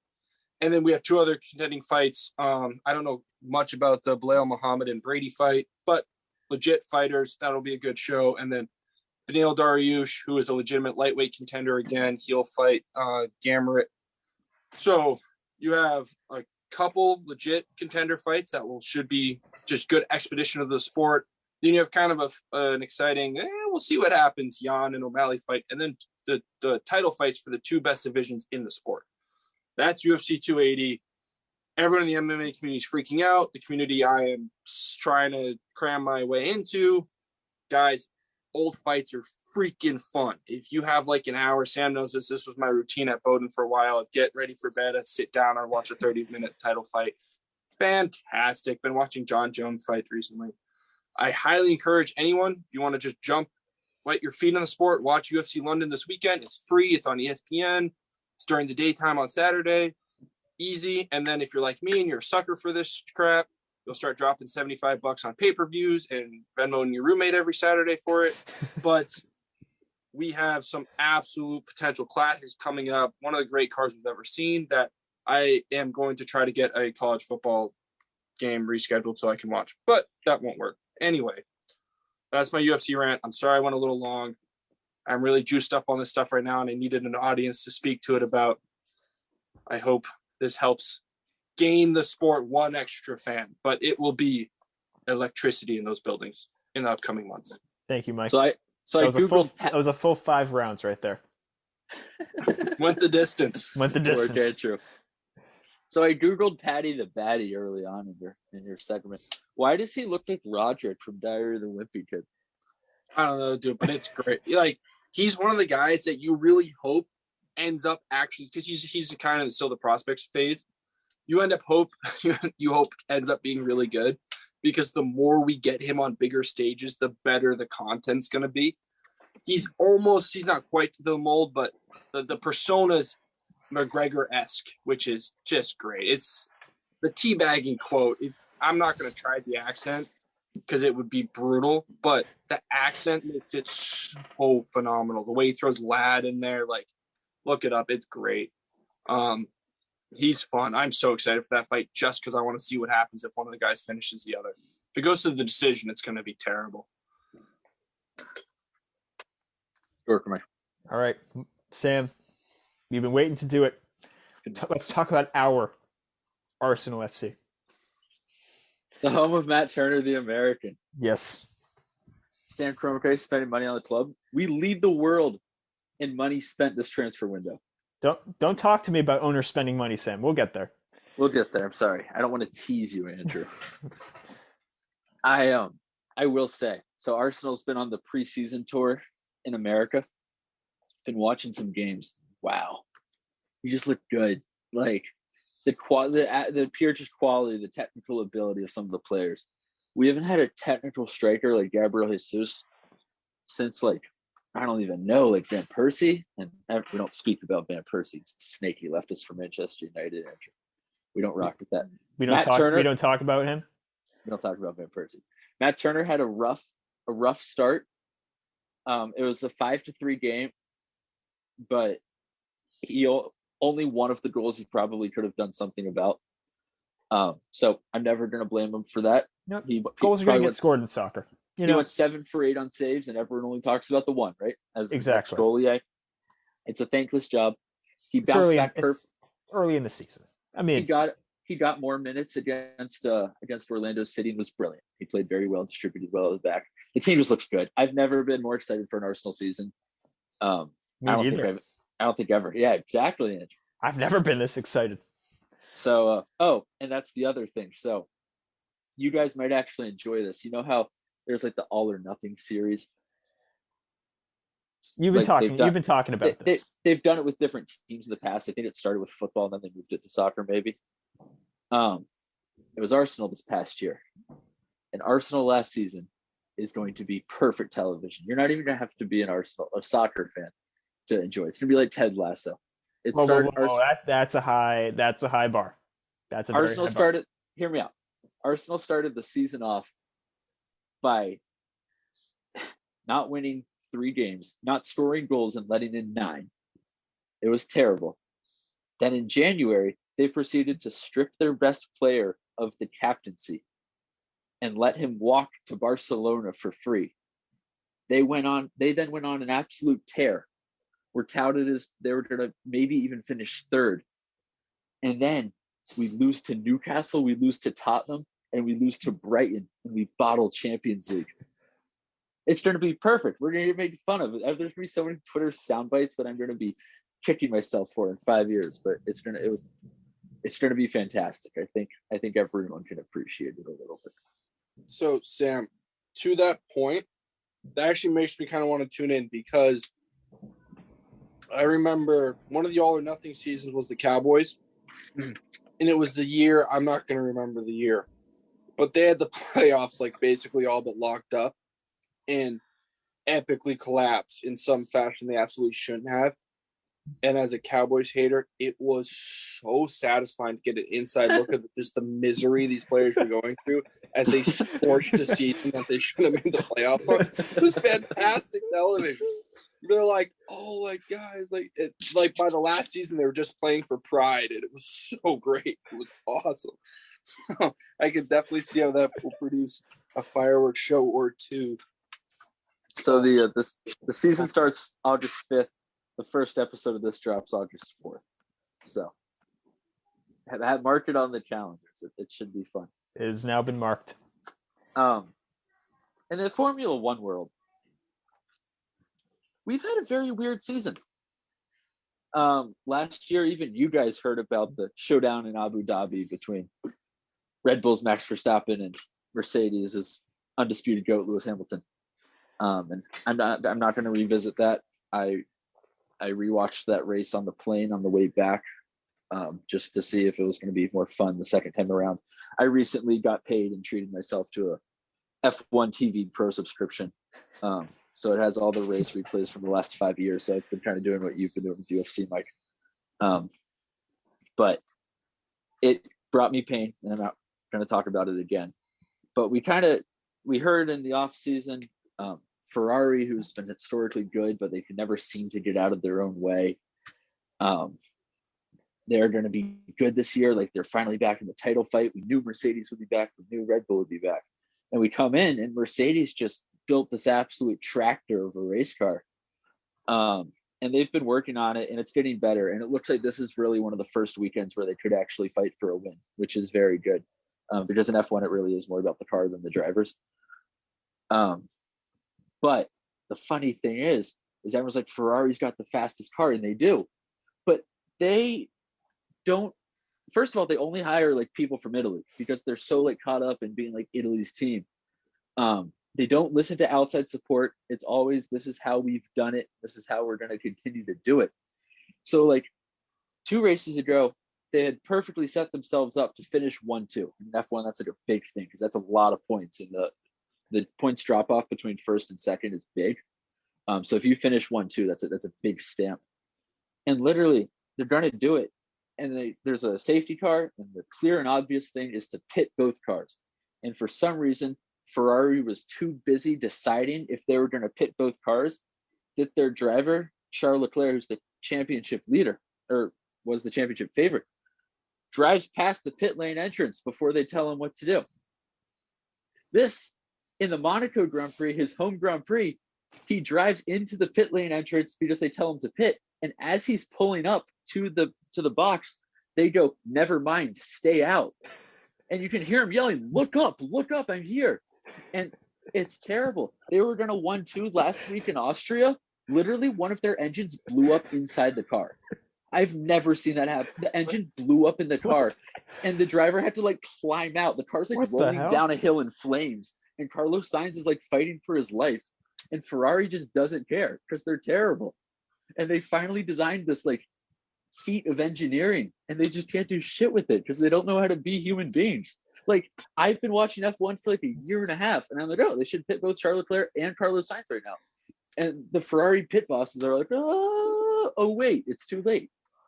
It's hilarious to watch because just every race they're going to find a new way to do it, and it's fun to see how they do it. What in the clown show is that? What? Ken Miles would never. He would never do that. He would never do that. Shout out Ford and Ferrari. Well, last thing I'll say, F1. So in the British Grand Prix, I don't know if you guys saw this on Twitter at all. There was probably the scariest crash I've ever seen. I actually did. Yeah, I heard about this. It was one of those like, is he dead crashes. It's always scary when you hear him talking about the crash, and then we don't see a replay for 30 minutes. And that's what happened. Like, they wouldn't show us anything. And then finally it was he's out of the car and he's okay. And he actually had no injuries, which is crazy. I don't know if you guys saw it, but I'll send you the Twitter clip afterwards. It was bizarre. He hit a car, his car flipped, and it's now upside down, going like probably like 160 miles an hour.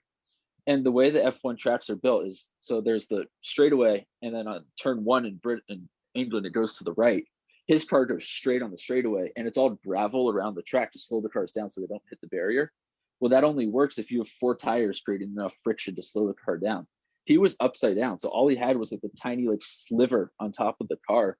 So he wasn't slowing down, actually caught a piece of gravel, and the car is going upside down, catches, flips, and smashes sideways into like the chain link fence that separates the fans from the racetrack. So it legitimately could have been one of those like disasters where fans were getting injured too. Mm-hmm. It was so freaky. It was very bizarre because you see the original clip and you just see someone sliding upside down, and he's creating so many sparks that it looks like his cockpit has caught fire. And that ended up not being the case, but it was bizarre, and he was totally okay. And shout out George Russell, who he got hit, him getting hit crashed into Zhao Guanyu, who's the one that got hurt, or the one that got in the wreck. George Russell could have tried to get his car back to the pit lane to get new tires on and be able to continue his race. But instead, he turned his car off, jumped out, and ran to see if he was okay. And George Russell had the longest streak in F1 of finishing in the top 5 more than any of the other championship contenders. And he gave the possibility of it all away to make sure that he was good. So shout out George Russell, winner of this past month. All right. Very nice. That's your Arsenal and F1 segment. This has become just an every episode thing. I'm not complaining. I'm not complaining. I love it. Yeah. I'm happy. Now, we have not really talked about on this podcast is baseball too much. I have 2 things to say. No, we've not. The first one's a rant about the Red Sox, and then there's something I want to get your guys' input on. So, I can do a rant on the Red Sox on-field product over the past month, which has been it's been up and down. It's been a roller coaster of a season. But I want to talk about John Henry in the ownership group, because the way Sam's been talking about Stan Kroenke lately has been getting on my nerves a bit because Stan Kroenke spends. He spends. John Henry and his ownership group, Fenway Sports Group, recently purchased the Pittsburgh Penguins in the National Hockey League. And it's now rumored they're interested in an NBA team. They also own Liverpool. And recently in baseball, they're the Tampa Bay Rays, who every year they don't have money to spend, but they use analytics and they put a good product on the field. They win baseball games, and it's a nice little engine that could story. And the Red Sox a few years ago need to hire a new GM, and they hired Heimblum, who was like the assistant GM for the Rays, and now he's the chief baseball officer of the Boston Red Sox. And there have been a few things that have really been concerning me lately about those Red Sox. They let Mookie Betts go. They traded him away because they didn't want to pay him. Hey, they And lost now- a fan that day. It was terrible. I don't blame Chaim Bloom for it. I blame the ownership because Chaim Bloom was brought in. He was told you were going to trade Mookie Betts and you were going to like it. And he traded Mookie Betts. I don't know if he liked it. That's another story for another day. But this past offseason, they signed Trevor Story to a contract. Shortstop, formerly of the Rockies. Now he's playing second base for the Red Sox. Why is he playing second base? Because the Red Sox have a fantastic shortstop, all-star shortstop, named Xander Bogaerts.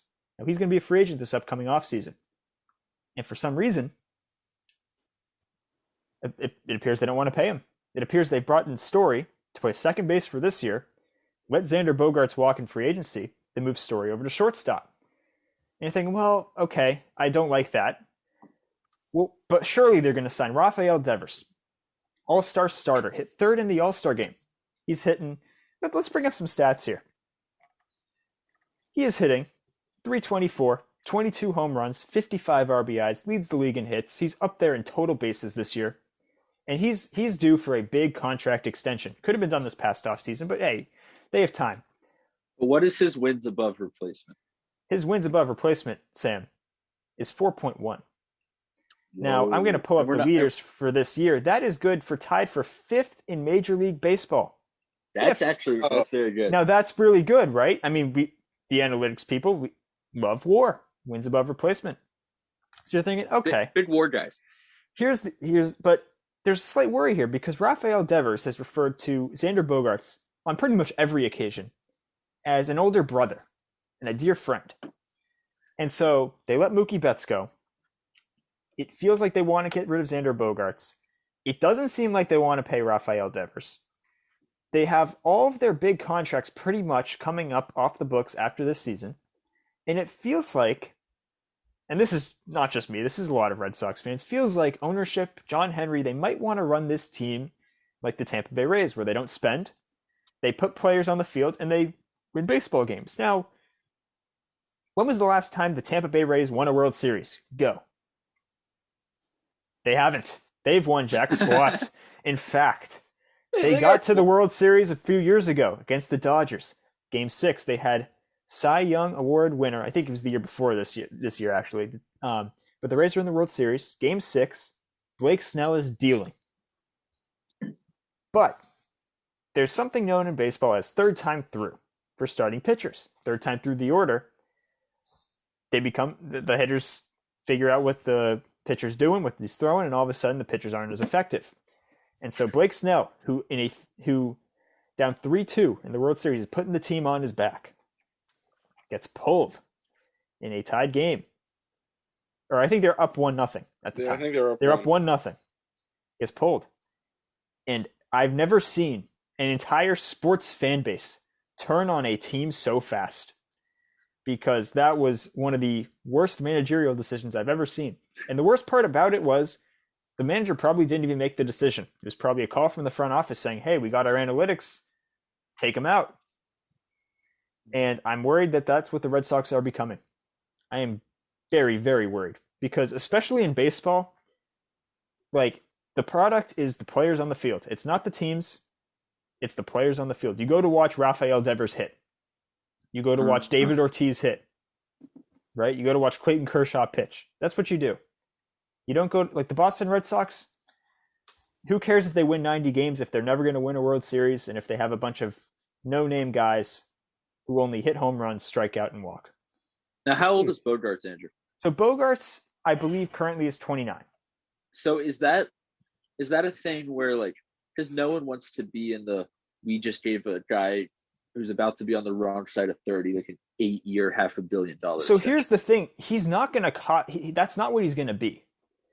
So he would probably be more in the range of like, you're giving him maybe like 6 years, 200 at most. Like, I don't know, somewhere, and that might even be high. Yeah. But Xander Bogaerts has been like a 300 hitter for like 5 or 6 years running. He's won 2 World Series. He could DH at some point. You don't even have to have him play shortstop if they don't like his defense. And he's the team leader. Like, that's who he is. And they're just going to let him go. Yeah, they're just going to let him go. And do you think you're going to have an easier time signing Rafael Devers if you don't have Xander Bogaerts on the roster? Idiotic. I'm worried. He's got the money too. He just spent $100 million on a new striker for Liverpool. So exactly, and that's the thing. Is like you know there's motivation for him to save money on his baseball team because he's got these other teams. He wants an NBA team. I'm worried. I am, and if Devers goes, it's gonna be bleak. It's gonna be bleak. Now, here's something else. I want to get your guys' input on this. Hold on, Andrew. I guess go I'm ahead. going to say that quick. So, funny enough, both of you guys have talked about sports I don't really pay attention to except when the Yankees are good, which they are. So I pay attention to what's going on a little bit. But I recognize both of the stories you guys were bringing up. And Andrew, Twitter's kind of crapping all over the Red Sox right now because all these rumors about letting players walk. And one of the things that someone posted is that they're the most expensive team for a family to go see in the entire league. Yep. So they are not hurting for money or revenue at all. Yep. And they're still willing to let people walk. And this isn't about that, but I just wanted to make a quick note about the Snell decision. Mm-hmm. I only watch the World Series or Yankees or I watch some Red Sox playoff stuff, but just playoff baseball. Yeah. And I enjoy it. I don't love the regular season. I think it's long, but when there's something on the line, I think the sport gets a lot more interesting, as they all do. I remember rooting for the Dodgers in that series and being absolutely livid that Snell got pulled in that game. I mean, Sam, saying he was dealing does not do it justice. He was literally saving a team's World Series hopes with his right arm. Like, Jesus. It was incredible. They couldn't touch. That was the thing. It wasn't like first round, the first time they come up, everyone's striking out, and then the second time the order comes up, everyone's putting the ball in play, and they just get him out. I mean, he had Mookie looking like bamboozled, dude. Like, they had nothing for him. And analytics, man, I honestly think at that point, as a baseball player, you're probably a little bit demoralized. Like we just don't have it. Like, this guy just has us today. That's a real thing in that sport, especially because it's freaking mental. That when they pulled him, the whole freaking lineup probably breathed a sigh of relief. And my favorite part of the whole thing was the initial reaction from, I'm sure, everyone watching was, "What are you doing?" And it took exactly one, I believe it was one inning. I could be wrong, but it felt almost immediate for it to pay off exactly how you thought it would. Like, I think Mookie was up next, or the next time Mookie he hit a double. Yeah, he was up next. And just like that, the Dodgers ended up taking the lead, and they never looked back, and they won the World Series. Like, you're like, oh my God, that's such a bad move. Oh my God, the worst actually happened. That was as bad as move as I thought it was. Like, they made the I'm smarter than everyone else move, and everyone was like, no, you're not. You're being dumb. And they proved to be dumber than anyone else, including non-baseball fans watching at home who would have said, I'd keep the dude in who's dealing and saving my championship hopes. It was nuts. Yeah, they thought they were playing chess. It turns out they were playing Connect 4 is what happened. I mean, it was they bad. had the other team like Trap, where like they had like the Trap and Connect 4 where like no matter what your opponent does, you win. Yeah. The three in a row with a blank on the sides. Yeah, and they blew it. Yeah. They went in a different slot. Yeah. They didn't see it. They told him to pit when he was already out. Yeah. Exactly. Now, speaking of baseball, the All-Star game was this week, and I want to get your guys' thoughts on All-Star games in professional sports, because I got to tell you, I don't necessarily feel like I care for them all that much. And like, I feel like it's become more apparent to me the past years. Like, I've never cared about the Pro Bowl. baseball, The players don't care about the pros. like baseball, at least you get it's the closest thing to a real game is the MLB All-Star game. And like I had it on the background the other night, and I'm just like, the final score was like 3-2. There was very little offense. Like you had the home run derby the night before, which is like it's a fun thing, I guess. But like, It's really long. Yeah, it is. It's really long, and they milk it out because it's ESPN. Like, do we need the All-Star games? Do we need the All-Star games? I think the NBA All-Star games. What's Sam? I'm a pro NBA All-Star game guy. I'm just gonna say that. I love to see the players just having fun. And everyone's like, oh, there's no defense. The defense isn't real. I'm like, yeah, obviously. If you buy it, it's like those movies where it's like if you buy into this ridiculous concept, then you're able to enjoy the movie. But I understand that if you can't like see past like the movie Yesterday where the Beatles didn't exist, like if you can see past that and how ridiculous it is, you might be able to enjoy the movie. But if you can't, like I understand why you won't. And I can see past why the players just want to have fun. I think the home run derby is interesting because there's like a classic element to that. I think that's a lot of fun. I heard it was a little scandalous this year. I literally just watched the final round. I just threw it on when I was done watching Gladiator. Great movie, by the way. Oh yeah. I threw it on when I was done watching Gladiator, and like there was it was like Albert Pujols' last year, but then they like rigged the second round for him to advance. Like they randomly counted one of his that he hit way after the buzzer, and they didn't count one of the persons that he was going up against, even though it was like a perfectly fine home run. I think it was Schwarber, right? Schwarber, yeah. Which I'm like, I guess like, sure, but I don't know. You don't want to stain that, right? But by the way, Kyle Schwarber. Quickly back to the Red Sox. Red Sox traded for this man at the trade deadline last year. Brought him in. He embraced Boston. Boston embraced him. He had a nickname, Kyle from Waltham. He's not from Waltham. He's from Ohio. And he embraced it. He went to a press conference and he was like, yeah, I've been seeing the Kyle from Waltham nickname going around and I'm loving it. And then he got like $20 million a year to play for the Phillies. And the Red Sox replaced his production at first base with a man who hitting barely 200 who can't catch pop-ups, and another guy who's hitting 200 and can't barely catch pop-ups. That's a small thing. Who was the ice horse guy that I liked? Oh, the ice horse? Michael Chavis? Yeah. Bring him back. Big Michael Chavis guy. He's apparently having some success in Pittsburgh now, but they got rid of him? Oh yeah, they traded him last year for a random lefty. To be fair, he was absolute garbage last year. No. That was like one of the trades they made. It's like, yeah, that makes sense. Thank you, Heim. I stopped watching after that one season, so yeah. But the home run derby, like, there's so much hype for it, and then you get there, and it's like just like the same thing for like 2.5 hours, where guys are just constantly swinging and hitting the ball far, and like it's fun for a little bit, but it can get boring. The Pujols thing, it was awkward because they had him, like, after he did his first round, like, all the players huddled up around him. It was, like, this big congratulation. And he put up, like, 13 home runs. To put into perspective, like, the first guy, who's a rookie sensation, Julio Rodriguez for the Mariners, put up, like, 30. And so, like, Schwarber was supposed to dominate and, like, crush him easily, and he couldn't do it, which was sad to watch. But it was like, I was because like, Albert Pujols went back into the dugout and was like celebrating with his family because he was only there because he's going to retire at the end of this year and he's an all-time great. And like he looks up at the TV screen probably in horror that he has to go back out and swing the bat again. Like that's how I like to picture it. Like the MLB All-Star Game's fine, but like I don't know it. Like because one of the things is like you can like what used to be fun for me with the All-Star Game when I was a kid was like you would see all these players you don't know because they're in like the National League or they're out in the West Coast and you just don't see them a ton play your favorite team. But like now it's like I see all these guys on social media all the time. Same thing with the NBA too. Like you can watch LeBron James highlights from his last game in 7 minutes the next morning. I don't know. Is Pete Alonso the guy from the Mets? Yeah. Shout out Pete Alonso. Big Meat Pete. Oh, Jesus Christ. That's his nickname. Shout out Pete Alonso for using a Maine-made wooden bat. There you go. Andrew, on the All-Star games, I admittedly have never watched the MLB All-Star game. That I own more towards my disinterest in baseball than it being a bad event. From what I've heard, what I've heard is in line with you in that it's really the only watchable competitive All-Star game. Now, I will say, I watch the World Series, a little bit of playoffs, like I mentioned.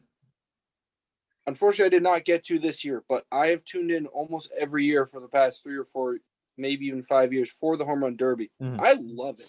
Yeah. You just get to see guys just whack the baseball around. You'll get a couple dramatic rounds every time. And then seeing something like, was it Harper who had a walk-off? Yeah. Alonso had a walk? Yeah, you get moments like that. Yeah. I think it's fun. I think it's the type of competition that can draw in people that are casuals or not even really fans of the sport because it's interesting. So yeah, like I know jack shit about baseball, and I still remember when Aaron Judge just blew the Miami Stadium out of the water. Yeah, that was so cool to watch. Yeah, it's really fun. I don't even like Aaron Judge. It's like the 3-point contest in basketball. Yeah. I think it's a blast. Is it a perfect competition? No. Is it a perfect weekend? No. But I think the MLB I like the All-Star breaks for the sports with longer seasons. Yeah. I think Sam mentioned it. It's nice to see the players relax and kind of back off a little bit and enjoy the camaraderie of the sport. I think MLB does a good job putting on that event, and from what I've heard, the game's pretty good. The Pro Bowl needs to go. It's not football anymore. They're hanging on to something. People aren't watching it. Now, the skills contest is awesome. Yeah. Just do flag football or make the skills contest on Saturday. Flag football could be fun because people's ankles will be ripped apart and people will love it. Right? That's just a highlight maker, right? Guys are gonna be trash talking, mic everybody up. Bring back backyard football. Grab 2 captains. Have 2 guys voted as captain. Get Mahomes on one side and Rodgers on the other side. Line them all up and have them pick their team off the wall. Like you can go so backyard football with that stuff, and then all the competitions are great. So that event, I hope they adjust it. I think it should go back to Hawaii. I think for the players' sake and for the fans' sake, it should go back to Hawaii. But I don't think you need to get rid of it. I think it's still fun. Just the game stinks. All-Star Weekend, I love. I really do. Yeah. 3-point contest is now awesome. Yep. Unfortunately, the dunk contest sucks. And so bad. I may offer a slight bit of criticism to my GOAT and my favorite player, LeBron, for being the first real generational wing who said no to the dunk contest without kind of just said no to the event, which I don't really kill him for. He's more of an in-game dunker anyway, but it started, I don't know if that's what started the trend or not, but Ja Morant scoffing at the dunk contest makes no sense to me. Your whole freaking brand is built around you jumping. You could put on a show. So we'll get a few decent surprises. Like, we got to remember, Levine wasn't anybody when he and Aaron Gordon did those contests. Oladipo, people forget about the first Levine one. The first Levine one with Oladipo was being heralded as one of the greats ever. That was a really good contest. Donovan Mitchell wasn't really a star yet. I think he was a rookie or second-year player. So we'll get a few guys. There's so many guys that can jump. The format sucks. I would be more inclined to go back to a clock or give them I get people who complain about guys missing dunks, but these are incredibly difficult dunks, and to eliminate the most exciting competitors because they miss a couple times going for these insane attempts, I think is so stupid. It's like Juan Toscano Anderson should never be in a dunk contest final because Jalen Green tried some absurd feat of athleticism and missed. If you give him 2 minutes, you let him try. Look, man, if you miss a 360 between the legs 3 times and then you make it, would it be more exciting the first time? Sure. It's still pretty freaking cool to watch it go down. So give them a couple minutes. Well, I don't know what the old format was, 2 or 2.5. Yeah. Give them a couple minutes to try. If they miss, then they can try something else, and they'll eventually get it. There's some great old dunk contests. The 3 misses sucks. You end up with guys playing it safe to win the trophy. It's not what it should be about. It should be about putting on a show for the fans. Yeah. So that event needs a little bit. The All-Star game was bordering on Pro Bowl level on watchability. And then, unfortunately, tragedy struck with the Kobe Bryant accident. But the overhaul of the game to the format of throwing 24 in the end I mean, guys are like LeBron hit a game winner over Joel Embiid in an electric fourth quarter last year. Yeah. The first year of that, when Kobe died in 2020, 2021, 2020, 2020. Yeah. was one of the best basketball games I've ever seen. Just Yeah. flat out. The fourth Yeah. quarter with Team LeBron and Team Giannis, you had the goaltend that was allowed to be ruled a block, whatever. But that was awesome. That was, Yeah.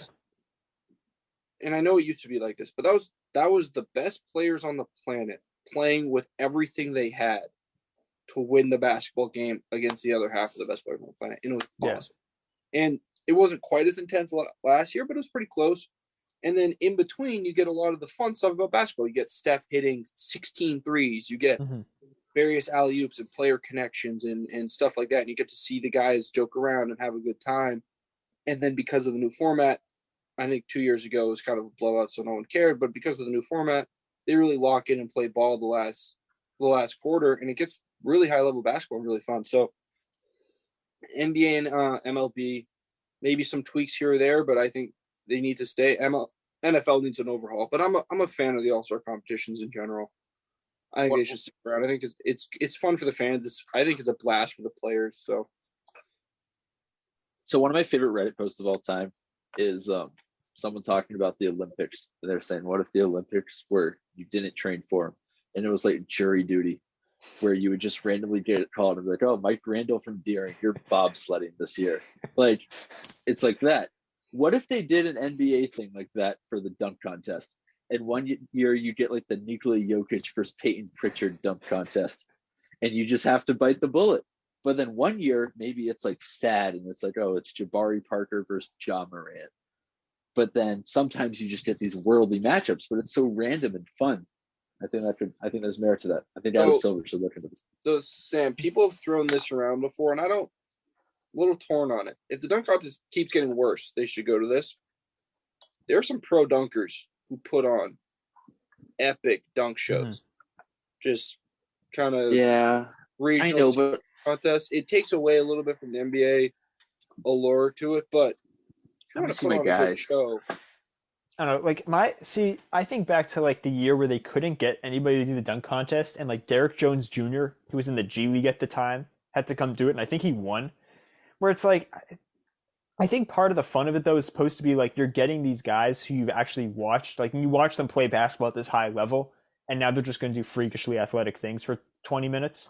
Yeah, I don't know. It's just tough. Like Juan Toscano Anderson. There's your like Mason Plumlee was doing it, Like, do I care to watch Mason Plumlee do like 2 dunks and then bow out because he's Mason Plumlee? Like, not really. Like the dunk contest is the one where I so consistently go into it. I'm like, yeah, this is not going to be good. Like Levine, I'm like, okay, like I know Levine's super athletic. Like I'm actually kind of excited for this, but like since then I just haven't been. Like this year's was terrible. Like all time bad. Really bad. It was like hard to watch. The year before with Gordon and Jones Jr. was great. Yeah. Thanks, D-Wade. Ruined it though. D-Wade. Yeah, exactly. Oh man. Yeah, that made soiled it a little bit.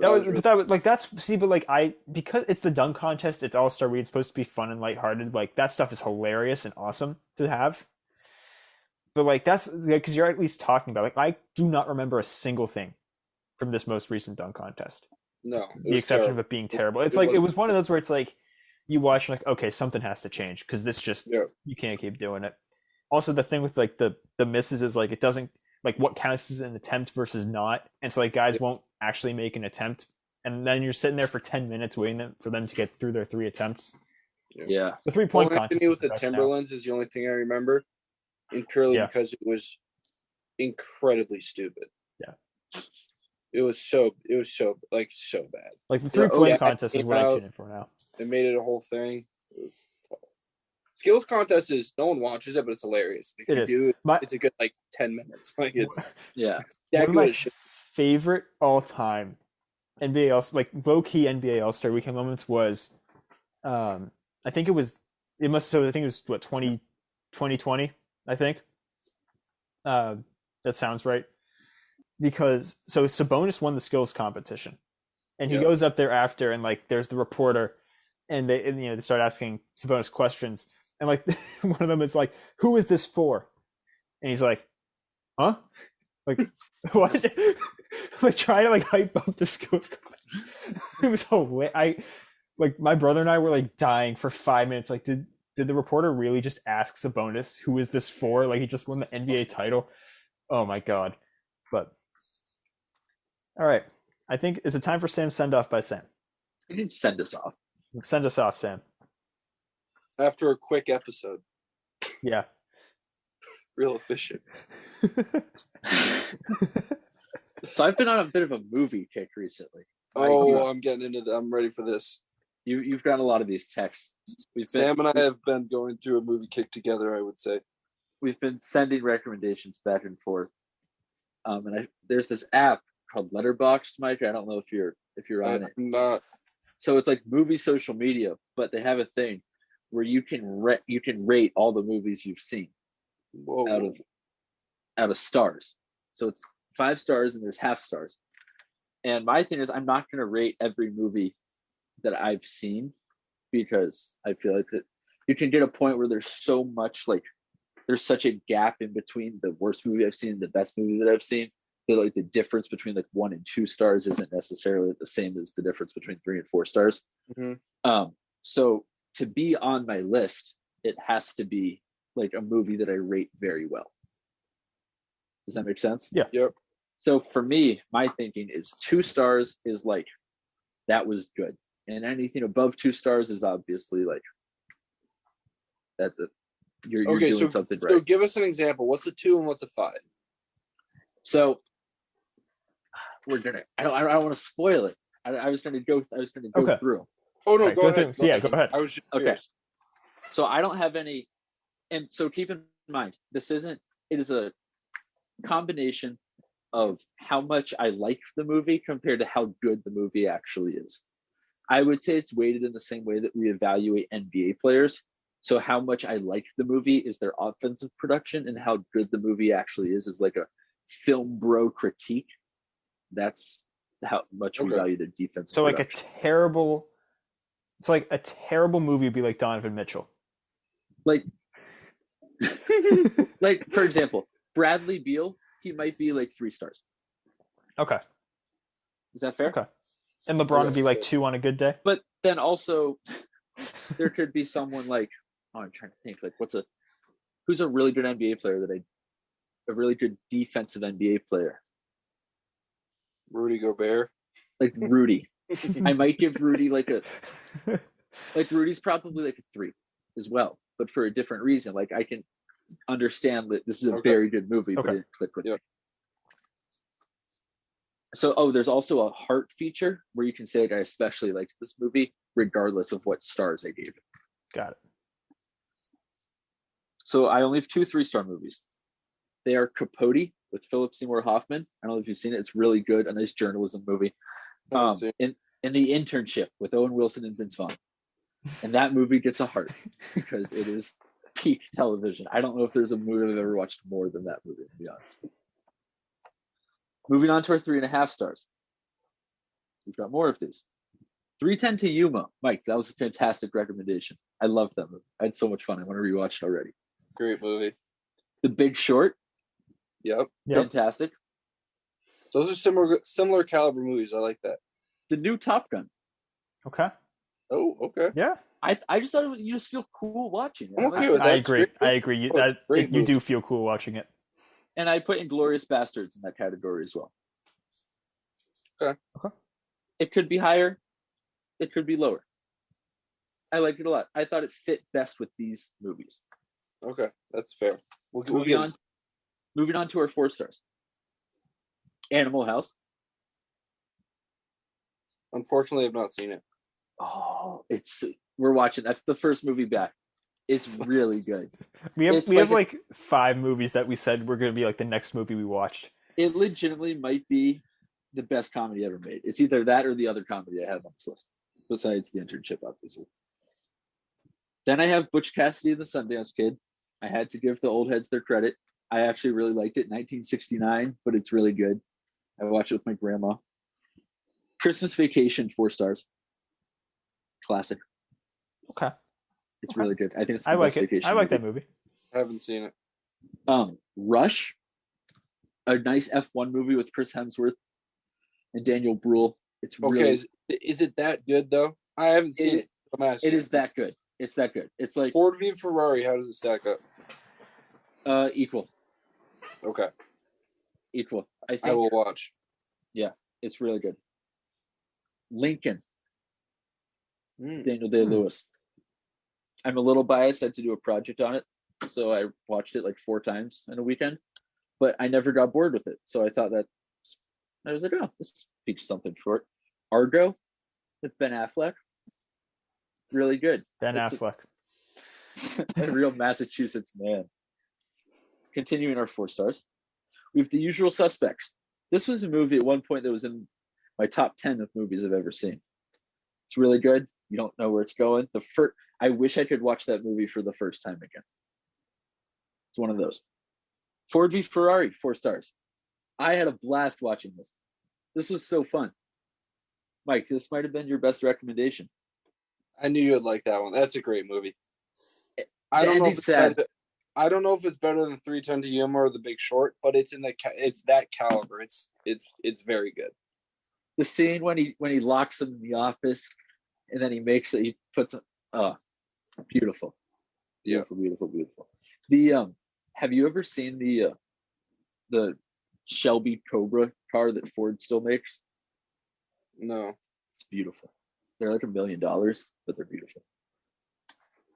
Indiana Jones. Raiders of the Lost Ark. First one, classic, 4 stars, beautiful. Everything I could ask for. It's a classic. The third one might be better, but the first one is just classic. Perfect 4 stars. Pirates of the Caribbean, 4 stars as well. Only Super bad. Wow. Okay, that gives your list some credibility. Thank you.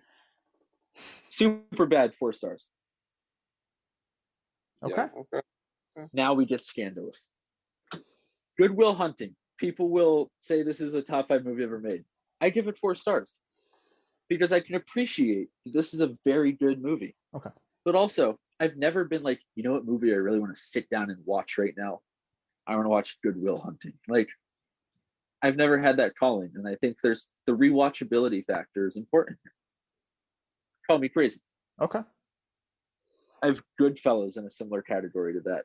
I watched Goodfellas for the first time, and I was honestly too confused I was too busy trying to figure out what was going on with everything that I wasn't able to appreciate it. And I've only seen it once, and I know the second time I watch it, it's going to shoot up to 4.5, 5 maybe.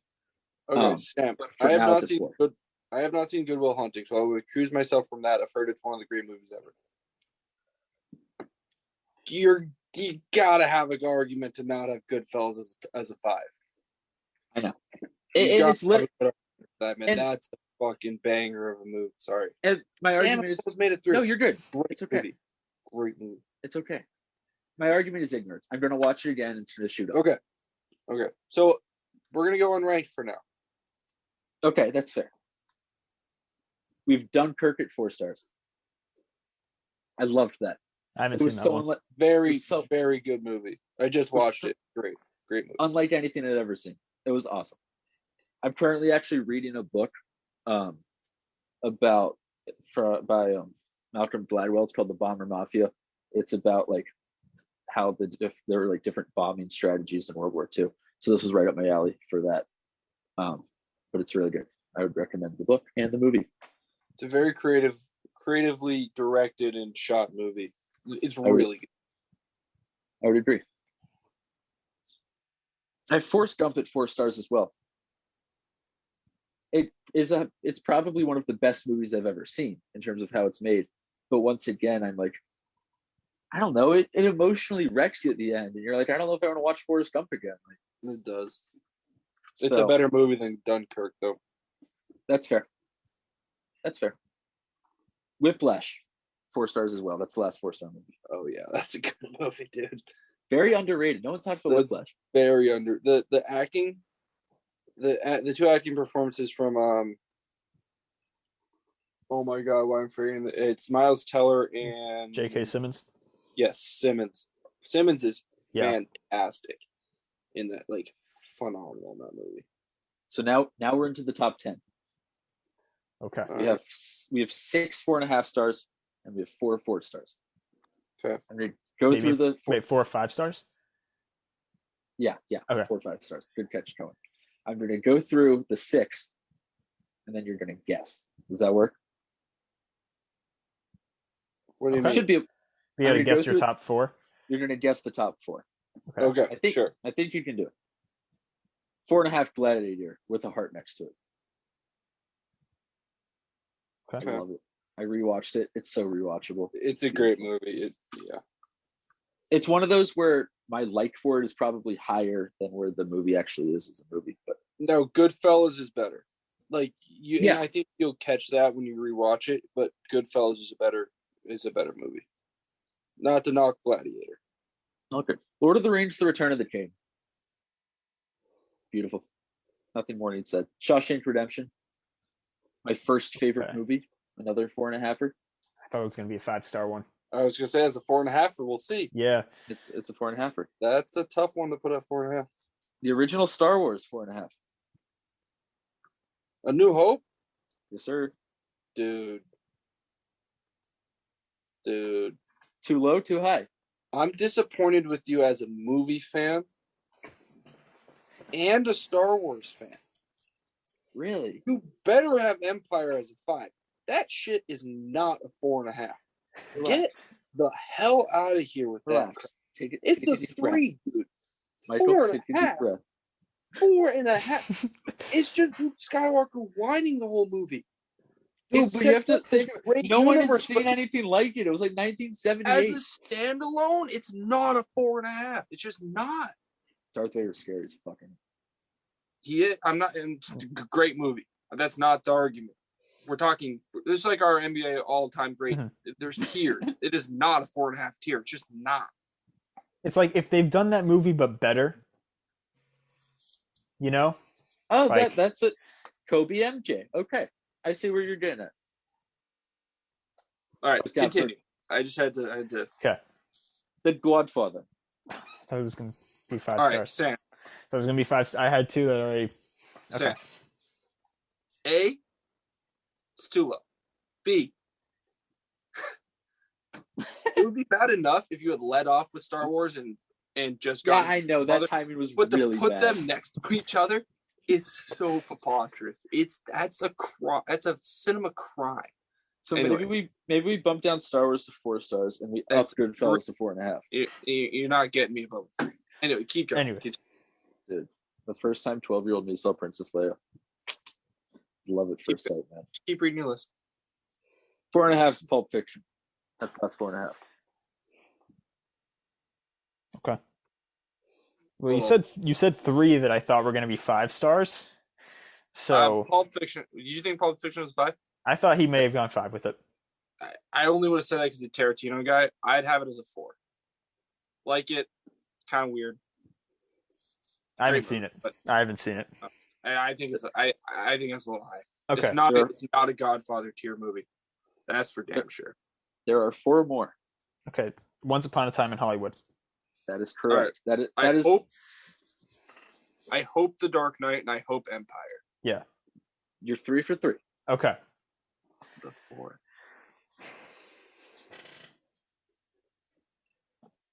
This is number 2 on my list. If I were to rank them out right now, they're just tiered, but the top 4 I have an order for, and this would be number 2.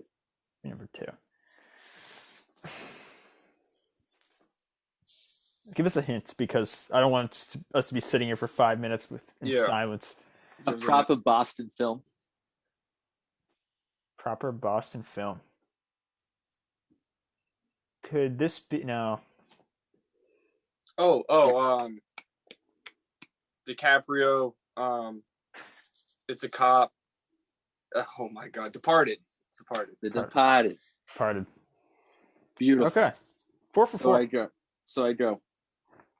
Empire Strikes Back at 4. Dark Knight at 3. Departed at 2. And Once Upon a Time in Hollywood at 1. Okay. And I know Once Upon a Time in Hollywood isn't the best movie on that list, but it is my favorite. All right. So that's the list. Good movie I think talk. there's a few pimples, but other than that, it's not bad. See, there are a lot of those I just haven't seen because I get into the trap of like 20-minute TV episode, but 6 of them instead of one movie.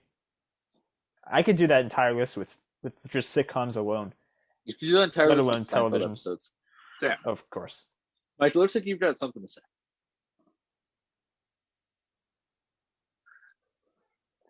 Oh, he's so silent. Shawshank Redemption is a 5. That's your freaking Yeah. 5. That movie's a 5. That's a crime. Godfather I can get because it's a little slow at parts. Shawshank Redemption not being a 5 on that movie list is so bad. Your Star Wars, your first Star Wars selection sucks. Empire's a 5. The Dark Knight's the best movie of all time. Now I don't care what type of crush you have on Cliff Booth. The Dark Knight is the best movie on that list, bar none. It sure as shit isn't behind The Departed. It is behind Great- The Departed. The great Departed's movie. so good. No, it's a great movie. It's not The Dark Knight. It's just not. I'm sorry. I don't have any intelligent words to say. It's just behind it. Now, I will acknowledge. Not the biggest Departed fan. Really. I would rank it probably as a 4 or 4.5. I think it's a great movie. I could see why people like you would rank it that high. The acting is incredible. Wasn't quite my cup of tea. I would watch it again, probably only one more time to kind of have an informed opinion on it. But So would I have you no go problem with Big Goodfellas Five. over Departed? No, I don't think it. Oh, Goodfellas. Okay. I think Goodfellas with that list is a solid 5. I agree. Looking at I pulled up my own list. I'm not going to rank them because it's mostly just based on my favorite movies. If you haven't And seen for the record, that's what this is too. Yeah. For the most part. That's fair. Yeah, that's what I don't have a problem with Once Upon a Hollywood being a 5. Just it's not better than Dark Knight. Anyway, if you haven't seen it, No Country for Old Men, I think is a 4.5 or a 5. That's a great movie. Gangs of New York is really fun. Probably a 4.5. I'm a big Troy fan for no reason. I got to throw that on there. Actually. Yeah, like that's like that would be my Once Upon a Time in Hollywood for you. Like I would rank it way too high.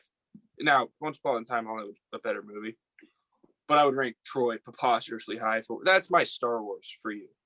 That's my New Hope. I would rank it way too high.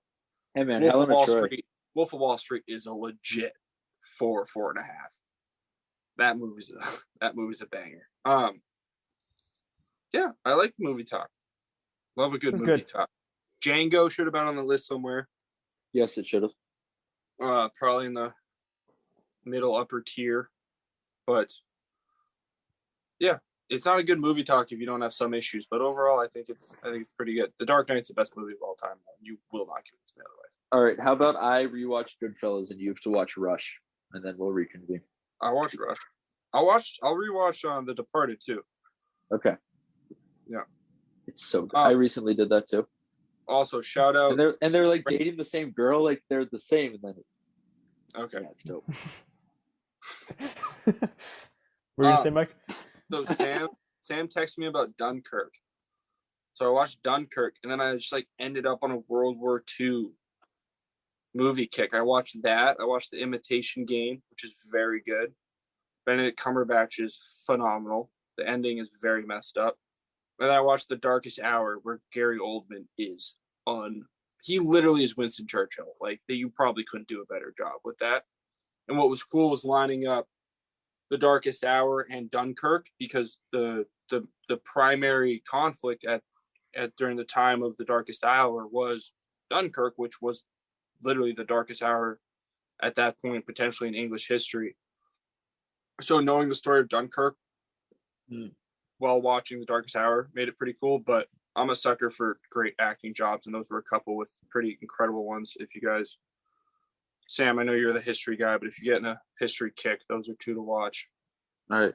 Now, one of the cool things actually, while we're talking about our buddy Winnie, when we were in London, they have like the Imperial War Museum, and it was sick. It was really, really cool. Like they had like all these like tanks, and they had like the Spitfires that we saw that they're featured a lot in Dunkirk. Yeah. But like part of the Imperial War Museum is they have this other thing. It's the Churchill War Rooms. So like during the bombings of London, Churchill and like his entire team, they built this series of tunnels under London, and that's where they ran the war out of. And when the war ended, they didn't touch them. They immediately became museums.